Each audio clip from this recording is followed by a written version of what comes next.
India has a very friendly, almost a pliable government in Bangladesh. So, well, India, as far as relations is concerned, I think had the maximum that they could think of. Unfortunately, this has not been completely reciprocated. We have the problems of water. In 24 years, we could not resolve another water issue. Trade issues remain. Then the transit to Bhutan, Nepal, we have not done yet. Border is well, Indians took 44 years to just play their part in the Indira Mujib agreement, whereas we did it in no time. The border killings continue, which is a very unfortunate thing. Then we have the Citizen Register of Assam and the Citizenship Amendment Act, particularly. It's very insulting to the Bangladeshi people. And then we have the derogatory remarks by the Indian leaders, which is very unfortunate. I think more than this water issue or the trade issue, the biggest problem in India-Bangladesh relation as it stands today is more psychological. Now, Indian leadership is always speaking about this bogey of illegal immigrants. Now, how many millions of people go hungry to bed every night in India? Why should Bangladeshis, with the present state of our economy, why should Bangladeshis go there and add to that number? But they continue to harp on this, unfortunately. There is also the issue of in Delhi's power corridor, particularly. There is a tendency that Bangladesh should remain ever grateful for the help and assistance it received during the War of Liberation. We are grateful to India for the help and assistance that we received from them during our War of Liberation. But one thing we must remember that it was also an opportunity for India to break their arch enemy Pakistan. The Indian soldiers shed their blood. We are a beneficiary of that, undoubtedly. But they shed their blood for their country. The Indian establishment should recognize that, and accordingly, they should come out of this condescending attitude. That would remove most of the ill feelings that are there. Let us be frank. In spite of such good relations between these two countries officially, there is a substantial number of people who are not friendly, whose attitude or whose opinion about India is not positive. This is not a good thing for relations. Well, whenever there is a question of this India relation, the question of China balance comes. Mostly Bangladesh has been trying to do this balancing by, trying to appease both sides. We can go into details if necessary, but then China is important for us, particularly because India doesn't have the means to help us out with the investment that we need in our infrastructure development, which China can. So in spite of many things, we have to be friendly with China. Going to Myanmar. It's the only other country which we share a border. Unfortunately, relation with Myanmar has now become synonymous with the problem of Rohingya issue. That is very unfortunate, but that is the reality of what it is. We know the history of the Rohingya problem, 78, 92, and then post 92, we could not send them back, most of them, because of the change in their citizenship law in 1982. It became difficult. In 78, we could send most of them back, but in 92, we could not do that. And since then, because of the atrocities, a trickle has been coming all along. And between that time and 2016, at least 300,000 Rohingyas have slowly infiltrated into Bangladesh. Then came the atrocities of 2016, and 80,000 people had to flee. And finally, 2017, and we have additional 800,000 who have crossed the border into Bangladesh. We have given them shelter in the southern part of Bangladesh, and now we have 1.2 million Rohingyas on our shoulders, and there is no indication that bilaterally we would be able to resolve this issue. Why? Because we have to look at the game plan of the Myanmar military. The Myanmar military's plan is to get rid of the Rohingyas once and for all, and they have more or less done it. With China, India, Russia, with their, strongly with them, they do not yet care much for what the international community thinks. the Indians have their interests, the pipelines, the deep sea port, the opportunity to be have an access to the Bay of Bengal, etc., etc. Similarly, Indians also have their interests. They have the so-called alternate route, which in my opinion is a non-starter, the Kaladan project. They also have the Northeast insurgents crossing the border into Myanmar, and they need Myanmar's cooperation. And they also don't want the Chinese to become absolutely the only power influential there. So those are there. And I don't want to speak much about the Western support, which is more on decibels rather than on materials.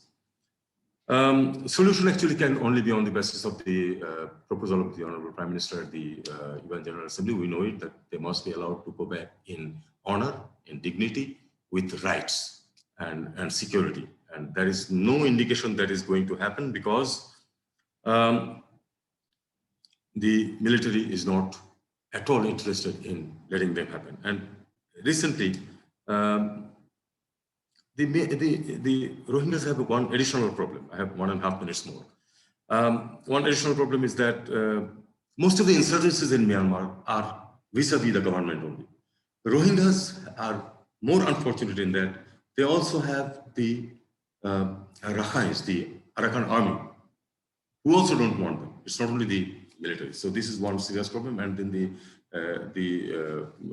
Bamar chauvinism and the role of the the clergy, all that are also there. I think the latest problem has been the coup, because of that the Western interest has again become Aung San Suu Kyi and just her restoration and the I'll just finish by mentioning some of the one of the problems that we are having in addition, which is that there is the interest, the vested interest between some locals on the other side, and infiltration of the camps by the Myanmar intelligence people. I'll just stop there. I wanted to say a little bit about the strategic situation of Bangladesh, but then I think I'll keep that for the question and answer session. Thank you. Thank you, sir, for such a nice and timely presentation on Bangladesh and its external relations with India and Myanmar. Now, I would like to request Professor Dr. Kharga to speak about Bangladesh-Nepal relations. And before that, let me briefly introduce him. Professor Kharga. Dr. Kharga KC is a professor of international relations and diplomacy at Tribhuvan University at Kathmandu, Nepal. He is also executive director of the Center for International Relations at Tribhuvan University. He holds a PhD from Nagasaki University. His teaching and research interests are broadly in modern Japanese political thoughts, foreign policy of Nepal and Japan, South China Sea, and the Belt and Road Initiative. He is currently on the editorial board of several prestigious peer-reviewed international journals, including the Journal of International Relations, University of Dhaka. He's a member of the advisory board of our Journal of International Relations. With that very brief intro, Professor Kharga, the floor is to you. Thank you. Very much, Professor Ashraf, Professor Imtiaz Ahmad, Professor Amina, and many other colleagues from Department of International Relations, Dhaka University. And I'm glad to see Professor Ashish Nandi after 22nd years, when we had attended a young social science conference organized by RCSS Colombo in Kathmandu in 1999. And Professor Ashish Nandi was one of the speakers during that 10 to 15 days conference. And thank you very much, organizers, friends, and for inviting me to speak here. So we have a very limited time, and I just wanted to quote one or two lines of Kaushik Basu, who has recently published web articles in Project Syndicate about how Bangladesh progress with her 50 years, very young span of like a country's history. I really wanted to share Kaushik Basu's three paragraphs, uh, and in concisely because it takes a while, and he just like cited Henry Kissinger and saying that in half century how Bangladesh did like progress in economic development. That's amazing. So that was the conclusion of first paragraph. And second, especially in economic development, she has built up a strong soft power, especially Grameen Vikas Bank like concept, NGO developing through social justice through NGOs or non-state actors. These are another soft power which Bangladesh could achieve in her 5 decades of her uh, country's history. And third is we can see that Bangladesh life expectancy is now 74, whereas Pakistan has 68, India has 70. So she has done quite a lot, especially in the global north. Uh, in Canada and US North America, especially Bangladesh has predominantly occupied her strength or space in ready-made garment like export, and even in pharmaceutical industry also she has done much like progress. So this is what like Bangladesh I start from the progress what Bangladesh did in our very short span of our history. So thereafter let me talk about Nepal Bangladesh relation. Uh, I will briefly like we don't have problems so that most of my points will be kind of like more diplomatic one because we did establish diplomatic relation in 72, and Nepal was the seventh country to extend recognition of Bangladesh as a sovereign independent country in 72. So in that context, probably that made us quite proud, and in, even our friendly country, Bangladesh, also so far has been showing our posture that Nepal, right from the very beginning of our independence, we are very close to her and recognize the them very early or as soon as Bangladesh independence was declared.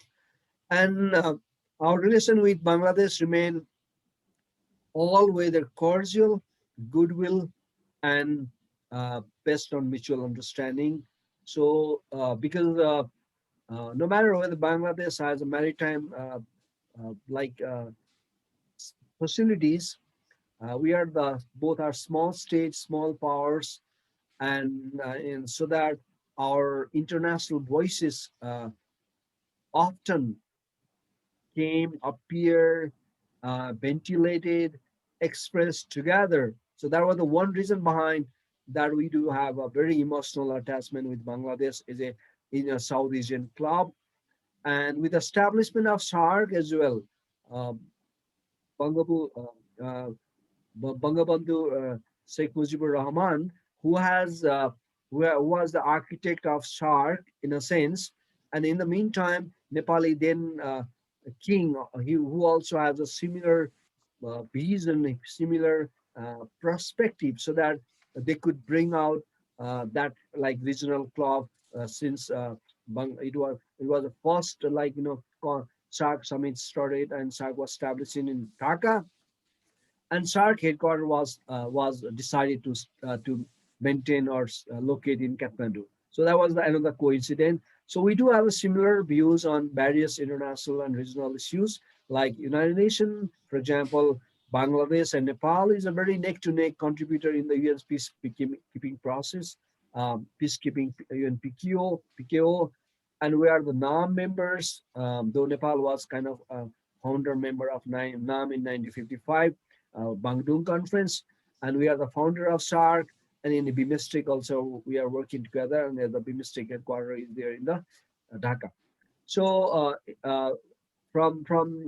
since after the establishment of diplomatic relation, high-level diplomatic visit of the both country has been continued, which was the recently last week our Right Honorable President visited Bangladesh, and then last year we welcomed Right Honorable Excellency President from Bangladesh in Kathmandu. So that has made promoted our bilateral relation diplomatically and politically. So economic and commercial relation with Nepal and Bangladesh is quite coming up very robust, and Nepal export few like uh, foodstuff like yellow lentils, cardamom, and then large wheat, vegetable seeds, and handicrafts and pashminas, which are the our indigenous products. Whereas we do import a lot of like industrial raw materials, chemicals, fabrics, and textile materials, jute products, and electrical stuff from Bangladesh. So that is quite like increasing every year. So though we don't have like direct like uh, overland transit routes. So we are so much acknowledged to appreciate both government and people of Nepal are always appreciate Bangladesh goodwill. Uh, right from the 1980s, um, Bangladesh has shown positive postures to Nepal that Bangladesh is always happy to provide third countries like a transit port from Kakarbita, Fulbari, Bangla Banda route. However, there is 17 to 22nd kilometers in between. There is India in between Bangladesh and Nepal. So that made somehow kind of like tough, like, point of dialogue with India, so that still we still cannot have not like have that like full phase facilities of uh, friendly uh, friendly like offer of Bangladesh of that transit. And there is a Chittagong, Mangla ports, this for shipping from third country that has been provided by Bangladesh for a long while. And recently, in our last week, our Right Honorable President's visit to Bangladesh, Bangladesh has committed to provide a rail corridor to Nepal, Rohanpur, Singhabad transit. That is a new like avenues which is being opened up between our two countries. And of course, your route, we do have a Biman Bangladesh and United Airways are being like flown to Kathmandu, and our airlines also used to fly to Dhaka once in a while, and normally more from the Biman Bangladesh and United Airways. So the most important contribution Bangladesh has been making to our socioeconomic condition is especially we did sign um, one agreement, technical cooperation agreement in 1976, immediately after the establishment of Bangladesh. And as per that agreement, every year hundreds of Nepalese students are being to learn, graduated from Bangladesh, especially in medicine, nursing, dentistry, and engineering and other courses. And as per the data, 2000 plus, 200, 2500 plus Nepali students are currently pursuing their higher study in various cities of Bangladesh, especially most of them are in medicine, dentistry, and agriculture. So that has made a significant contribution for human resource development in Nepal. So this is the recent bilateral agreement, which are being landmark, known as a landmark between our two countries. Nepal and Bangladesh signed for 4 bilateral instruments recently at the presence of Right Honorable President of Nepal and Honorable His Excellency President of Bangladesh at Bangabandhu Banga Bhavan in Dhaka last week. And the most important agreement was tourism cooperation and memorandum of understanding of sanitary and then cultural exchange. And another one, most important one, is the letter of exchange for designate Rohanpur Singhabad railway route is additional transit route. So these are like very all-weather friendly relationship between Bangladesh and Nepal. In regional club in SAARC, we often have a very similar view. For example, why SAARC has become in coma, probably Bangladesh and Nepal have similar views. There are some other reason behind, because of that SAC is now in coma, not because of Bangladesh and Nepal. So that we do have similar views.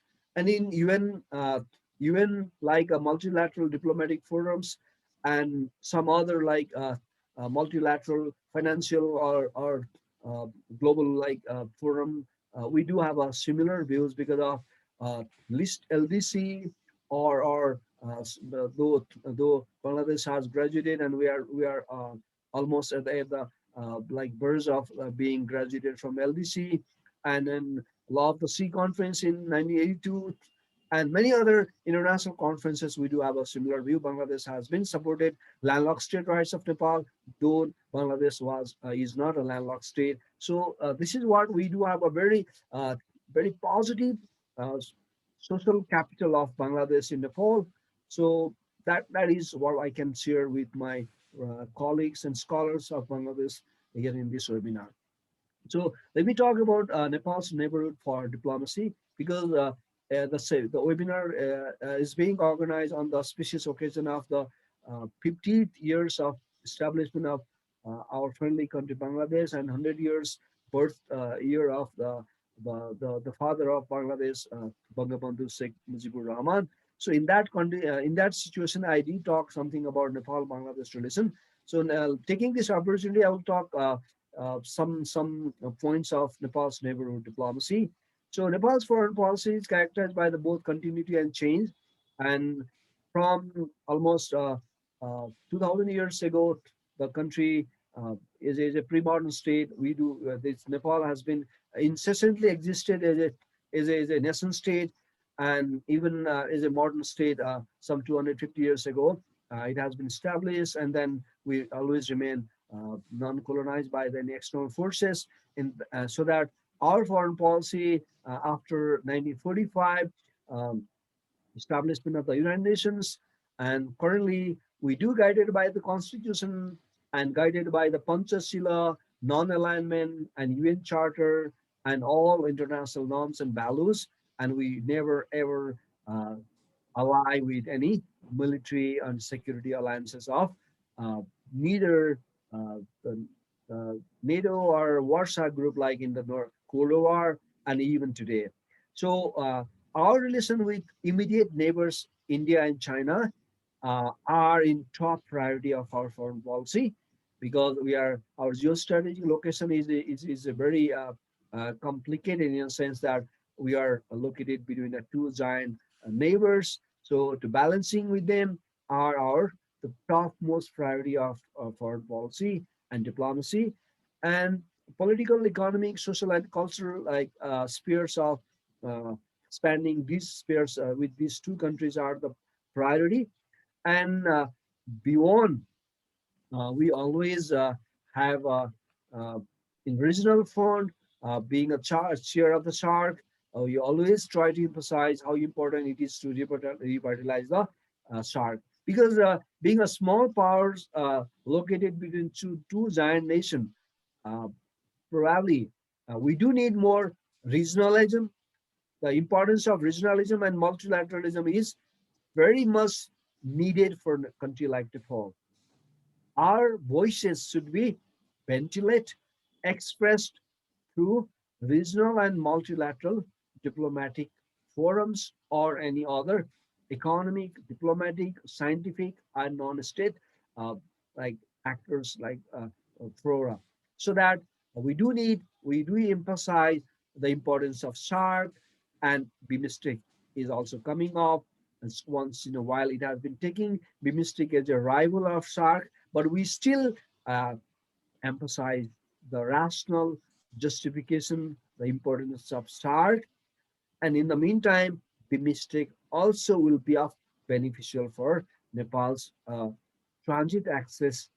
So Nepal's commitment to the multilateralism is really much uh, high, highly like prioritized because of our geostrategic location, and so that we became a UN membership in 55. And government of Nepal continued to assume important responsibility in UN global process. For example, we are now the UN Human Rights Council member. We became non-permanent Security Council member in 70s and 80s twice. And We have been we have a fifth largest troop contributors in the UN peacekeeping process, and also we are we offer the headquarter of Asia Pacific disarmament office in Kathmandu of UN disarmament offices. So so that multilateralism is a is in top priority of Nepal's diplomacy and foreign policy, and of course uh, regionalism is also equally important. So let me because I would like to entertain more in the QA session if there will be any questions. I will just like wrap up with the conclusion of a couple of lines here. Relation with the immediate neighbors, India and China, um, are in top priority because of location, and to remain at the forefront of priority in our foreign policy and external engagement remain all other friendship with all the SARC member states, Bangladesh and Bhutan. Despite in refugee issue, we have some differences with Bangladesh. Uh, however, Bhutan, sorry, in 90s and early 2000, but with Pakistan, Bangladesh, Sri Lanka, Maldives, and Afghanistan, we don't have any political, diplomatic, and economic uh, issues so far visible in our neighborhood diplomacy. These countries are all weather friends of Nepal. Uh, Having said this, while focusing on Bangladesh-Nepal relation, we always have a very cordial relationship between our two countries. However, have had ups and downs in our relation with India due to realist. I spell out because of the students of international relation. Uh, Due to realist, pattern, client, and sphere of influence syndromes. These are the three syndromes I have spell out between Nepal-India relation. Realist, India from right from the Nehruvian like doctrine in 50s and even today, and security is always like India's priority. Of course, that's our national interest. That's absolutely true. However, and pattern client because of geostrategic location of Nepal, and it has been like taking that away, and sphere of influence as hard sphere of influence like syndromes which quite often encounter in our territorial trade and transit issues between us. With India, quite often, because of realist, pattern client, and sphere of influence syndromes, appear our relation with India encounter in territory, trade, and transit issues. Still, we have to so far not had encountered hard power confrontation. You mean that we have so far not have had any war with India? Of course, not with any other country. That was a very strong point of our non-aligned foreign policy of Nepal. It's unchanged, even if India as a founder of non-alignment has been spelling out as a multi-aligned foreign policy in the last couple of years. So our neighborhood policy for diplomacy is friend, friendship for all, enmity for none. So that's the thrust of our foreign policy. We never ever opine any countries, any neighbors, and even beyond the region as a enemy. And we all always want to establish friendship for every countries, those who are in neighborhood and regional and global power relations. And in the meantime, where I can open up one question that since after Nepal is Ambassador Hussein, Foreign Secretary of Bangladesh, former Foreign Secretary, spell out shared before me that we do need infrastructure development. Probably because of that, we have signed BRI in 2017, May 12, with China. And after we signed in BRI, there are some like um, something like smells rat in our relations with China. from India. However, we always wants to balance our relations with both India and China. That has given us by nature, because our geostrategic location has not given that much option to go with one more and another the list. So we always wants to keep balance between our two neighbors. However, being a sovereign independent country, we do decide dealing with priority as per our priority to achieve our national goals, the goals of prosperity, and for that, sometimes our decision can be independently.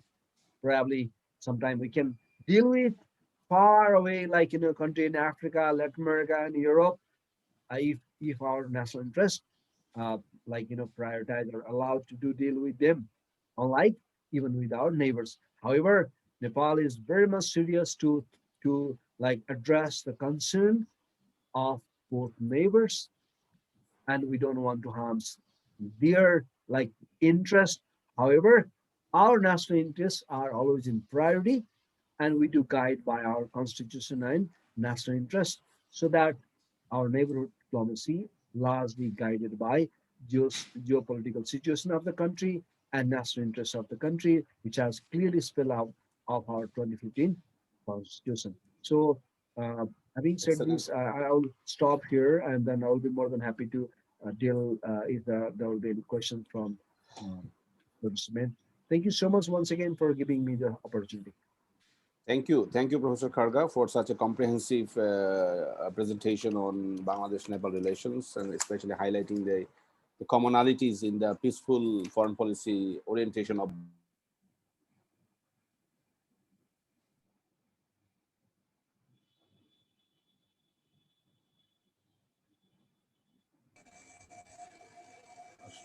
Can't hear so us, Rob.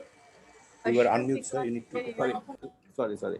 Let me introduce Professor Sanjay Chaturvedi. He is a professor of international relations and dean of the Faculty of Social Sciences at South Asian University, New Delhi. His teaching and research interests are broadly in the fields of geopolitics, with a special concentration on the Indian Ocean, polar regions, and South Asia. He was previously a professor of political science at Punjab University in Chandigarh. He has held numerous fellowships at prestigious universities in Australia, Germany, Singapore, UK, and USA, and, and more than a dozen other countries. He is currently an observer of the Indian Ocean Rim Association and also editor of its flagship journal, Journal of the Indian Ocean Region. Professor Sanjay Chaturvedi also serves on the editorial board of the he's on the advisory board of the Journal of International Relations at the University of Dhaka. With that, the floor is on to Professor Sanjay Chaturvedi, sir. Thank you very much for these kind words of introduction.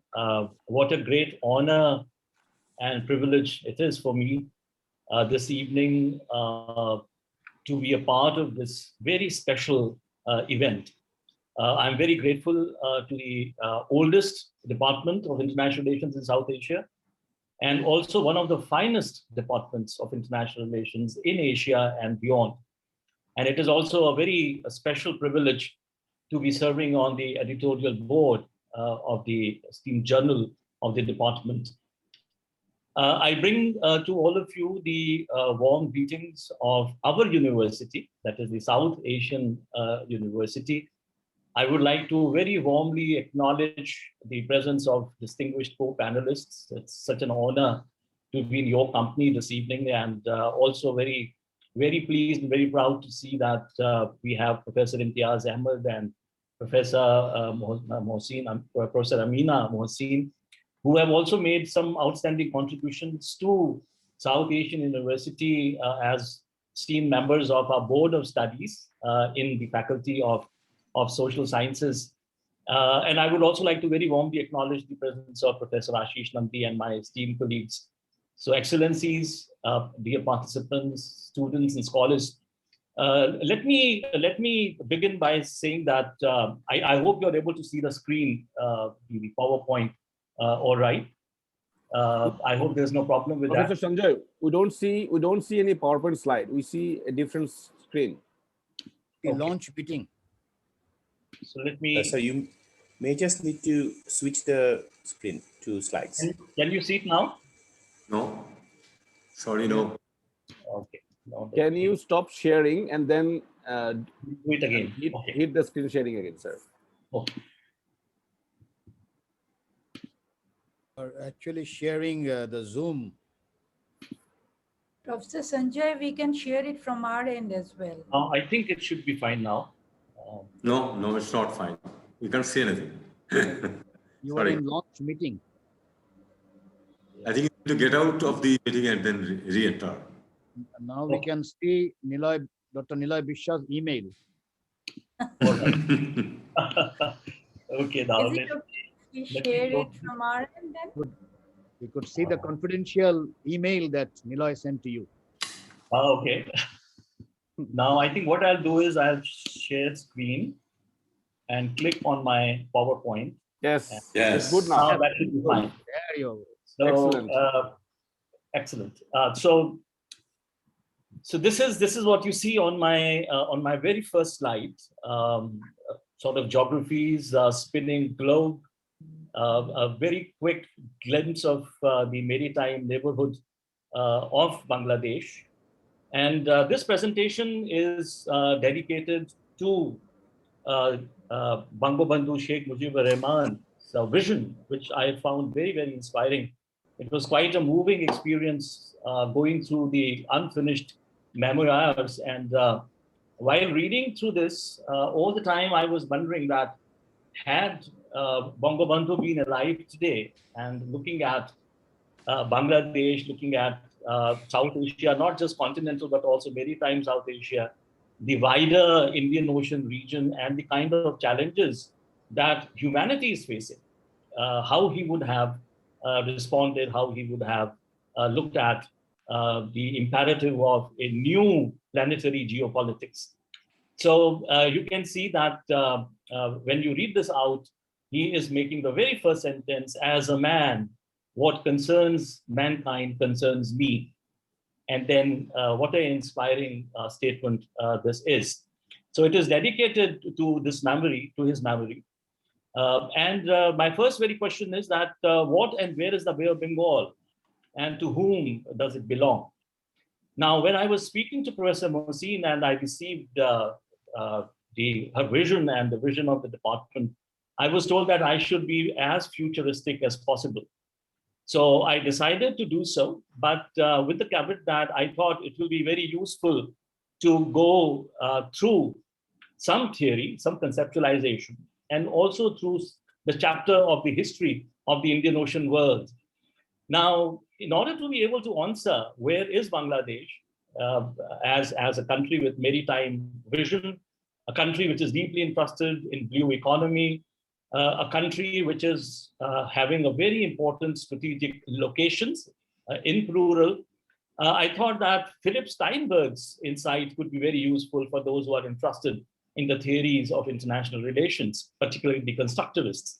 And he says, I quote, ocean is perceived and used by various social actors. Each actor might favor certain ocean policies, which in turn would imply further perceptions and constructions of the ocean so as to strengthen their specific security interests. If each actor were to pursue its strategy, the result would be a set of social institutions, attitudes, and norms that would reproduce the construction of the ocean as an unclaimable transport surface, claimable resource space, a set of discrete places and events, and a field for military adventure. Now, I think this very slide speaks volumes of the kind of challenge that Bangladesh and its maritime neighborhood faces. Now, of course, the question is, how far does it extend? So I will keep that question open-ended and try to respond to it in the course of my presentation. Now, let us take a look at the broad canvas of the Indian Ocean region. You would see a number of very important points mentioned here. You will look at the Chinese bases, you will look at the tanker routes to China, and so on. You will also see, for example, the the limits of the exclusive economic zone. So you have a very interesting map right in front of you here. And another map also shows you the location of Bangladesh and its maritime neighborhood in the Bay of Bengal from yet another perspective, which is more of a geopolitical strategic perspective, with a very important geo-economic dimension.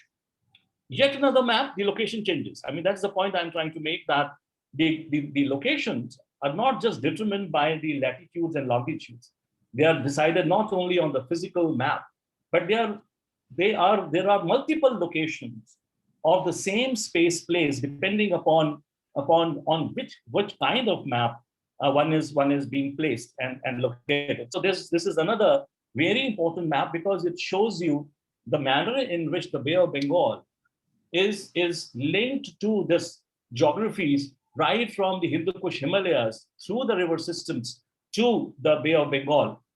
This is another very interesting map, because it shows you the ecological and environmental dimensions on which my focus is going to be this evening. Now, this is another map. If you look at the density of world shipping, and then once again take a look at the location of Bangladesh and the Bay of Bengal, we get a very different set of very difficult but important questions that need to be answered. Let us look at it from another perspective, which is that if we look at the Indian Ocean region as a region of various sub-regions, then you can see these overlapping circles. You can see Indian Ocean, you can see regional subsystems, and you can also see other peripheral regional systems. Let us take a look at the vertical geopolitics. And then you see another very complex map of the map of submarine fiber optic cables, where again, the location of Bangladesh and the Bay of Bengal becomes extremely interesting.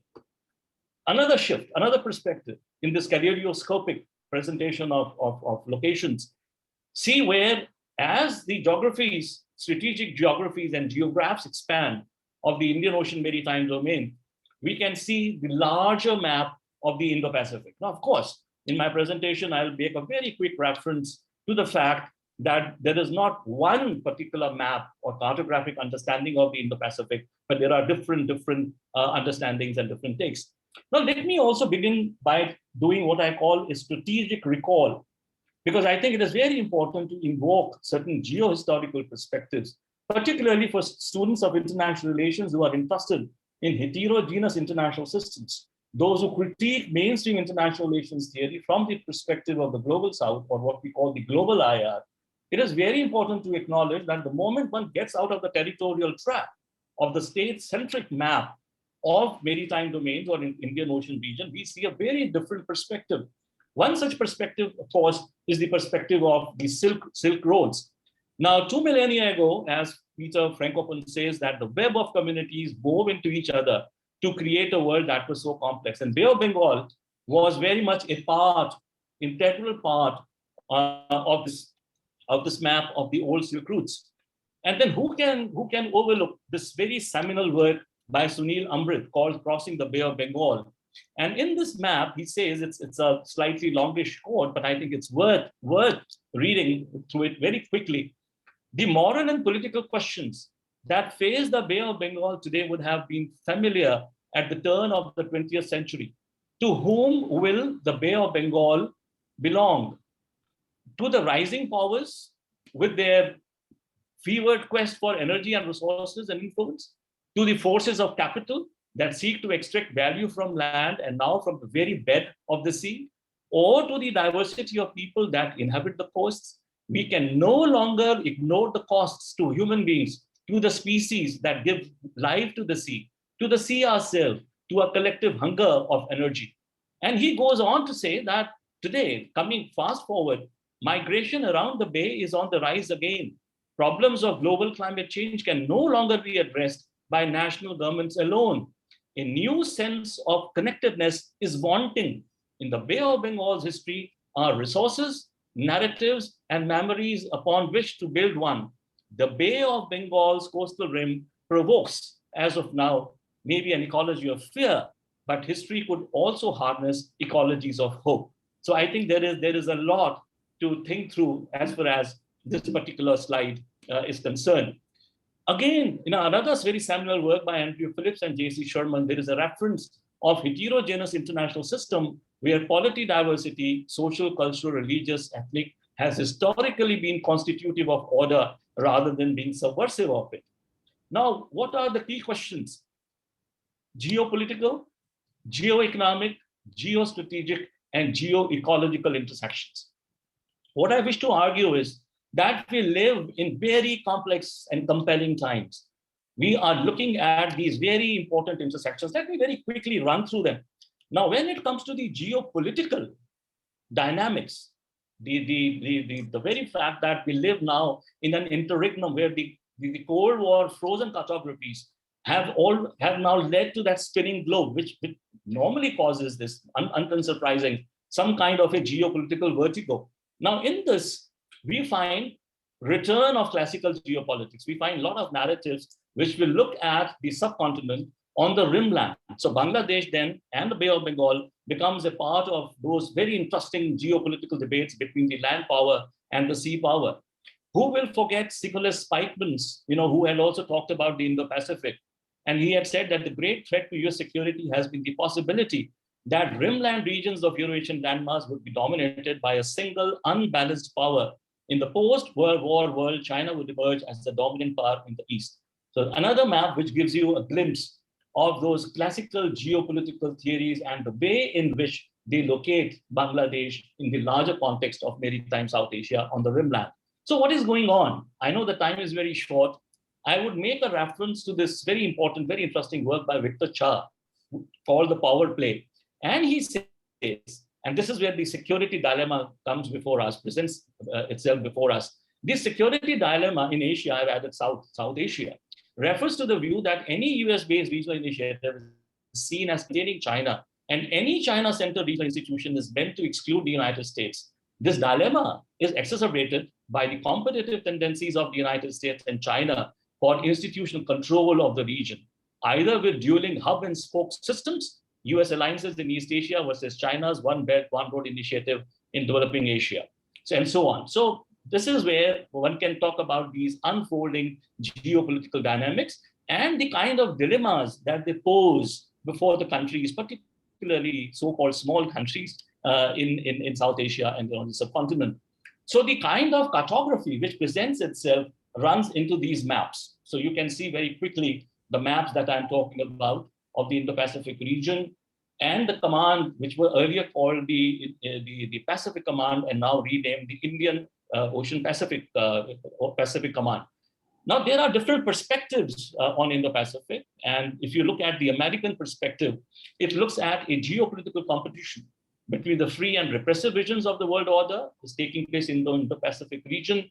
And the way it defines Indo-Pacific is very different from the way in which India, for example, will look at the Indo-Pacific. And here we have this very important keynote address of the Indian Prime Minister, where he says, from the shores of Africa to that of Americas, it stands for a free, open, and inclusive region which embraces us all in common pursuit of progress and prosperity. So here are these another set of maps about the Belt and Road Initiative. We know these 6 economic corridors of BRI. We have another intervening narrative here, which talks about geoeconomics. So the point that I'm trying to make is that if you look at these intersections, geopolitical, geostrategic, and geoeconomic, it presents a very complex picture. Now, coming to the crux and the concluding part of my presentation, about 3 minutes left on my watch, I would like to focus on the ecological dimension. And I think I will quickly run through a number of slides to reinforce my point. Now, we should remember that we are looking in very complex times. And as the spinning globe was graphically showing us the dominance of the blueness on the planet Earth. So we humans have now become a geological force in our own right. But the first stage of solving a damaging relationship is with our environment, is by recognizing the kind of damage that we have done to the environment, including the maritime environment. Now, you would wonder why I'm going to these slides of Antarctica, where 3 million years ago, the last time Earth had 400 ppm carbon dioxide, Antarctica melted, contributing 13 to 15 meters to global sea level rise. In fact, I'm making an argument which might look far-fetched, but I would include even Antarctica across the Indian Ocean as a part of the neighborhood of Bangladesh, given the physical geography, given the fact that it's a semi-enclosed sea. It does not take much of evidence to suggest that this is where Bangladesh stands, and the challenge stands as far as the maritime neighborhood is concerned. Now, if you look at these slides, again, it's very obvious that in the wake of the climate change related challenges, this is where the key challenge is going to be. The Bay of Bengal, particularly the Bay of Bengal, and one country which would be very vulnerable to climate change, this goes without saying, is Bangladesh. Now, before I come to Bangladesh very quickly, just take a look at these maps of world ports and tropical cyclones. And here we come to Bangladesh. No surprise that Honorable Prime Minister said, I quote, climate change has for some time been adversely impacting a low-lying deltic monsoonal country. Though Bangladesh's contributions to climate change is negligible, it is one of its worst victims. River bank erosion, landslides, soil degradation, and deforestation are causing millions of climate change refugees. Scientific estimates indicate of the billion people expected to be displaced worldwide by 2050 by climate change factors. 1 in every 45 people in the world and 1 in every 7 people in Bangladesh would be a victim. So these risks of climate change, these challenges of climate change, then take you to a very different kind of a narrative and very different kind of the set of compulsions. Now, the threat is, the risk is that we do find evidence of how climate change challenges are getting increasingly securitized. So I have given you just on this slide one example, but there are various other examples where unfortunately on the Indian Ocean region map, within the Bay of Bengal, Bangladesh is sometimes being projected in very alarmist ways and alarmist narratives as some kind of a black hole, a projection which I seriously challenge. Now, we are therefore to conclude at the crossroads, the sustainable futures and futures of sustainability are deeply entangled. Let us take a look at the demographic map of the world. Let us also take a look at the fact that behind these geopolitical and geostrategic narratives, there are some very compelling realities with regard to ecological crisis. And let us not lose our focus on the imperative of earth governance. Now, there are alternative narratives. One has come from Sagar, which again has to be turned into a larger South Asian and Asian and Indian Ocean region project. And this is where there is a very important reference to maritime regionalism. Bangladesh is very much a part of IORA as a member state, and Bangladesh has been making very important contributions to IORA. There is a BIMSTEC, there is SARC, and there are numerous possibilities of making a very important contribution. I would like to conclude my presentation, Mr. Chairman, by making a normative appeal. And I quote my fellow colleagues on the slide, mentioned on the slide, planet politics must emerge as an alternative thought and process. A politics to nurture worlds for all humans and species co-living in the biosphere. It now demands a new kind of responsibility, building environmental justice and social justice inextricably together. Global ecological collapse brings new urgency to the claim that we are all in this together, humans, animals, ecologies, biosphere. To survive, we must ask questions that are intimately connected to capitalism, modernity, and oppression. We must ensure that our diplomacy, our politics, and our institutions are open to those who will bear the brunt of ecological change. Now, these are narratives, very fear-inducing, something which I have also dealt with in my book. And I conclude on the note, on the hope, very much in line with what Bangabandhu would have, I'm very sure, has said, that how do we turn the Bay of Bengal into a bay of hope, despite all the challenges that we face, despite the entanglements that we face. And I conclude, as I always do, by quoting from Gitanjali, Gurudev Rabindranath Tagore, where the mind is without fear and the head is held high, where knowledge is free, where the world has not been broken up into fragments by narrow domestic walls, where words come from the depth of truth, where tireless striving stretches its arms towards perfection, where the clear stream of reason has not lost its way into the dreary desert sand of dead habit, where the mind is led forward into ever-widening thought and action, Into that heaven of freedom, my father led my country, and I include humanity away. So thank you very, very much for your kind attention and this wonderful opportunity that you have given. I'm very grateful to you. Thank you. Thank you, Professor Sanjay Chaturvedi, for wonderfully talking about the maritime security issues from a critical geopolitical perspective, I would say, and compelling us to think like how a geopolitical gaze can be a different one based on how we look at the cartographic maps. Now, I would like to invite Professor Dr. Imtiaz Ahmed to speak about 50 years lessons learned. And before that, let me briefly introduce him. Dr. Imtiaz Ahmed is Professor of International Relations and currently Director of the Center for Genocide Studies at the University of Dhaka. He holds a master's from the Australian National University and a PhD from Carleton University, Ottawa. His teaching and research interests are broadly in IR theory, foreign policy, international security, and micro-narratives. He was previously Executive Director of the Regional Center for Strategic Studies, RCSS, in Colombo. He has held numerous fellowships, including the Ford Foundation Fellowship at Oxford and the Foreign Policy Fellowship at the University of Maryland at College Park. I can go on, but I must stop here and give the floor to Imtiaz, sir. Sir, the floor is to you. Thank you, Professor Ashraf. No, it's a great opportunity when I was asked to speak, and when I was informed that some of my good friends will be there, I immediately said yes. My time is now restricted, largely because of 100-year celebration that is going on with Dhaka University, and I've been given the task to host series of webinars with the alumni, and you can well imagine Dhaka University alumni is huge, including the Honorable Prime Minister.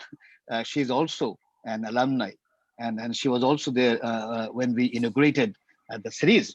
But I just couldn't say no, and I thought of speaking as I normally do, but when you have a webinar, it's good to have some slides. Because unless, well, if you don't have slides, then it goes into eyes. So I thought, let me have the slides. I knew that Sanjay is going to have remarkable slides, and I'm familiar with Sanjay's visualization of the ocean. So I thought, okay, let me also work on it.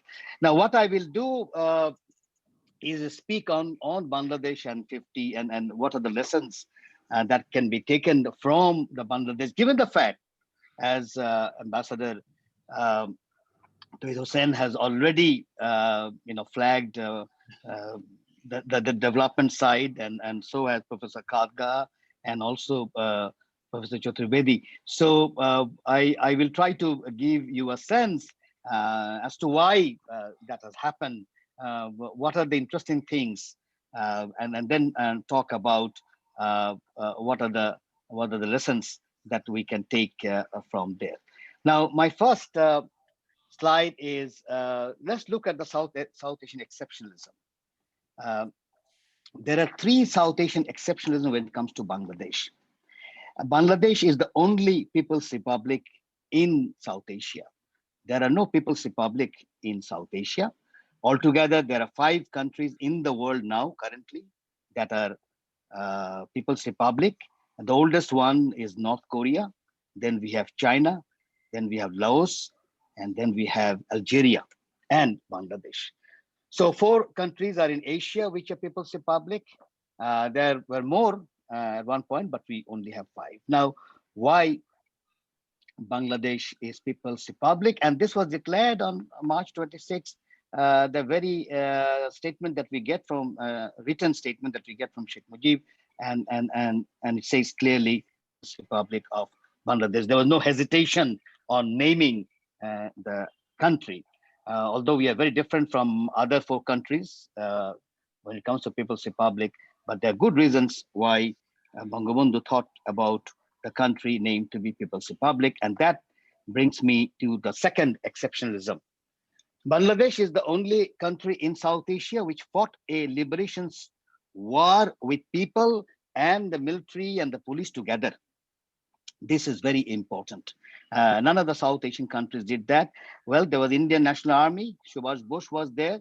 But then after he joined the fascist forces of Germany and Japan, things went in different direction. And after all, INA did not capture power. So this is an interesting combination. And I always say that I was just a class 9 student, but I left my parents. I went to Agartala, literally slept on the pavement. And the education or the experience that I had, I always say that is the greatest and the wildest education I had in my life. The universities did not teach me, nor did the colleges or the school. My serious education was 1971. And I think this is very important direction where you can see South Asia to be very different from rest of Bangladesh being very different from rest of South Asia. Yes, we have 1947, but believe it or not, it's 1971, which is central to our mindset, our understanding, and there are good reasons for that. And the third, exceptionalism, which has already got flagged by Ambassador Tauheed and also by Professor Kharga, is our foreign policy principle. The friendship towards all, malice towards none. But I just want to give you a sense of this. This was declared before Bangladesh came into being. It was first time declared in 1970 in the election manifesto of Awami League. And it was clearly mentioned, this friendship towards all, malice towards none, and that Awami League pointed out that if they come to power, they will get out of CENTO and SEATO. Keep in mind that early 70 was Cold War period. And in that Cold War, you need quite confidence and you need an imagination to say friendship towards all, malice towards none, knowing very well that it's a polarized world. But I think even in 73, you can see 23rd May 1973, when Bangladesh was yet to get the recognition of the UN recognition, still, Bangabandhu went on saying friendship towards or malice towards none. And of course, when he went to the United Nations and spoke on 25th September 1974, there also he pointed out that we want friendship with all the nations of the world. That is incredible. And even countries, and one of the country which was not with us in 71, of course, United States was one, but he had no hesitation in going to the United States and getting their support. At the same time, he also sent a mission to China when China did not even recognize Bangladesh. And I always point out that this has a civilizational context with Bengal. Bengal is an old civilization. The country may have come in 1971. Yes, we had a cartographical massacre by the British. The Greater Bengal got divided. Assam, first of all, was separated back in the 19th century for the first time. And then we had the 1905. But then in 1911, when Bengal got united, Bihar and Orissa were cleverly separated. And of course, in 1947, once again, Assam got separated from East Bengal. And the reason was very simple. The British made it very simple. Mr. Risley, the Secretary of State, writing to Lord Curzon, saying that united Bengal is a power, divided, and it will go in many ways. And that is precisely what they did. So you can see the civilizational context is important, and it is still there with Bengalis. They invite everyone. Keep in mind that Bengal, 400 years, we were under Buddhism. The Pal dynasty, 400 years from 9th to 12th century. Then we had only 41 years of Shen dynasty. The Shens were Hindu. They were in Bengal only for 41 years. But after that, you have 500 years of Turks and the Mughals, the Muslim rule. The Muslim were in Bengal for 500 years before the British got in. The British actually are the one who stayed in Bengal for 190 years, or in Greater Bengal 190 years. The rest of India, they were only for 90 years. So if you look at the entire trajectory of Bengal, it's an interesting one. And so when we talk about friendship towards all, malice towards none, it is not balancing. I've heard the word balance time and again from diplomats. We don't balance with China, or we are not balancing with anyone. We are friends with everyone. That's the point. And we are not interested. If India has enemies, we say it is your enemy. If China has enemies, we say China is your enemy. If India has friends of a different kind, we don't object. Neither do we object with friends of China. For example, I'll give you two quick examples to give you a sense. India's relationship with Israel is huge, but we have no problem with that. We still maintain the point that we are with the Palestinians. Myanmar has a strong relationship with Myanmar. Sorry, China has a strong relationship with Myanmar, but that we don't raise. That's China's problem. And this is something that we need to understand. So it's not trying to be a realist. I don't think realism will allow you to get into the civilizational context that I'm referring to. And I feel very uncomfortable when people say, no, this has been realist and you're trying to be an opportunist and you're trying to balance everyone. I'm sorry to say, we are not balancing. Believe it or not, we have welcomed the Turks, the Mughals, the Sufis, name anyone. Yes, some of them overstayed. And when they overstay, we try to fight against them. We allowed the British to get in, but keep in mind, the first people who got against the British, they were also the Bengalis. Now, very quick understanding of the foundation of Bangladesh economy is also very interesting to give you a sense why the neighbors are equally important. Well, people talk about the ready-made garments, but I think our pride lies with the agriculture growth. This doesn't get much flag. The reason why we survived the pandemic, well, ready-made garment, yes, the remittances did not stop as people thought it would stop or it will decline, which did not. But our agriculture did remarkable. Keep in mind, the land is very fertile. Yes, we have very as Sanjay was talking about the fear of floods and all, the climate change. Yes, we have serious high, what you call, we say high floods or big floods, but small floods are required to make the soil fertile, and that's how we get the bumper crop. And this time also, during the pandemic, the agriculture growth has helped up. And I'll give you one figure to get that sense at one point in time. Also, one can talk about the UN peacekeepers. We are again #1 now in 2021. We slide down a little bit here and there, but we have come. And this also, if you tell me, it's not only the financial side, but it's the professionalism of a particular stakeholder, which is very important stakeholder in Bangladesh politics. The military is also a strong partner in many ways. The peacekeeping really has helped us to make them professional. Now, all that what has gone into it is this remarkable things or the development that people talk about. If you look at the human development indicators, the infant mortality rate,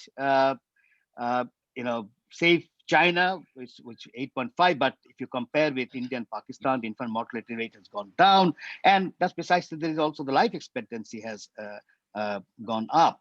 It's already 73 now. This is an old data. We are catching up with India, and we have left behind Pakistan seriously, but we also are leaving behind in some categories. In some categories, India. Now, the pandemic, interestingly, you have this pandemic, and everybody thought, okay, things will go back. But look at the figures. Somehow, I think we have managed well. And we just got a book out on COVID-19. If you can if you can get the book, then you will see one of the point is, the virus mutation has been of different kind up until now. Now there's a different mutation altogether, different strain altogether. So we are a little bit worried. But in 2020, The mutation was kind, which has helped us, of course. Also the moisture and also the humidity that we have. I always make fun with my students that if you have the fuchka in Bangladesh, some of you, I don't know whether you're familiar with fuchka. If you eat our fuchka, the street fuchka, you will be immune with all kinds of things. But there is also an argument that so many viruses are here that somehow COVID-19 could not do well. But whatever the thing, up until now, it's not alarming, but you never know.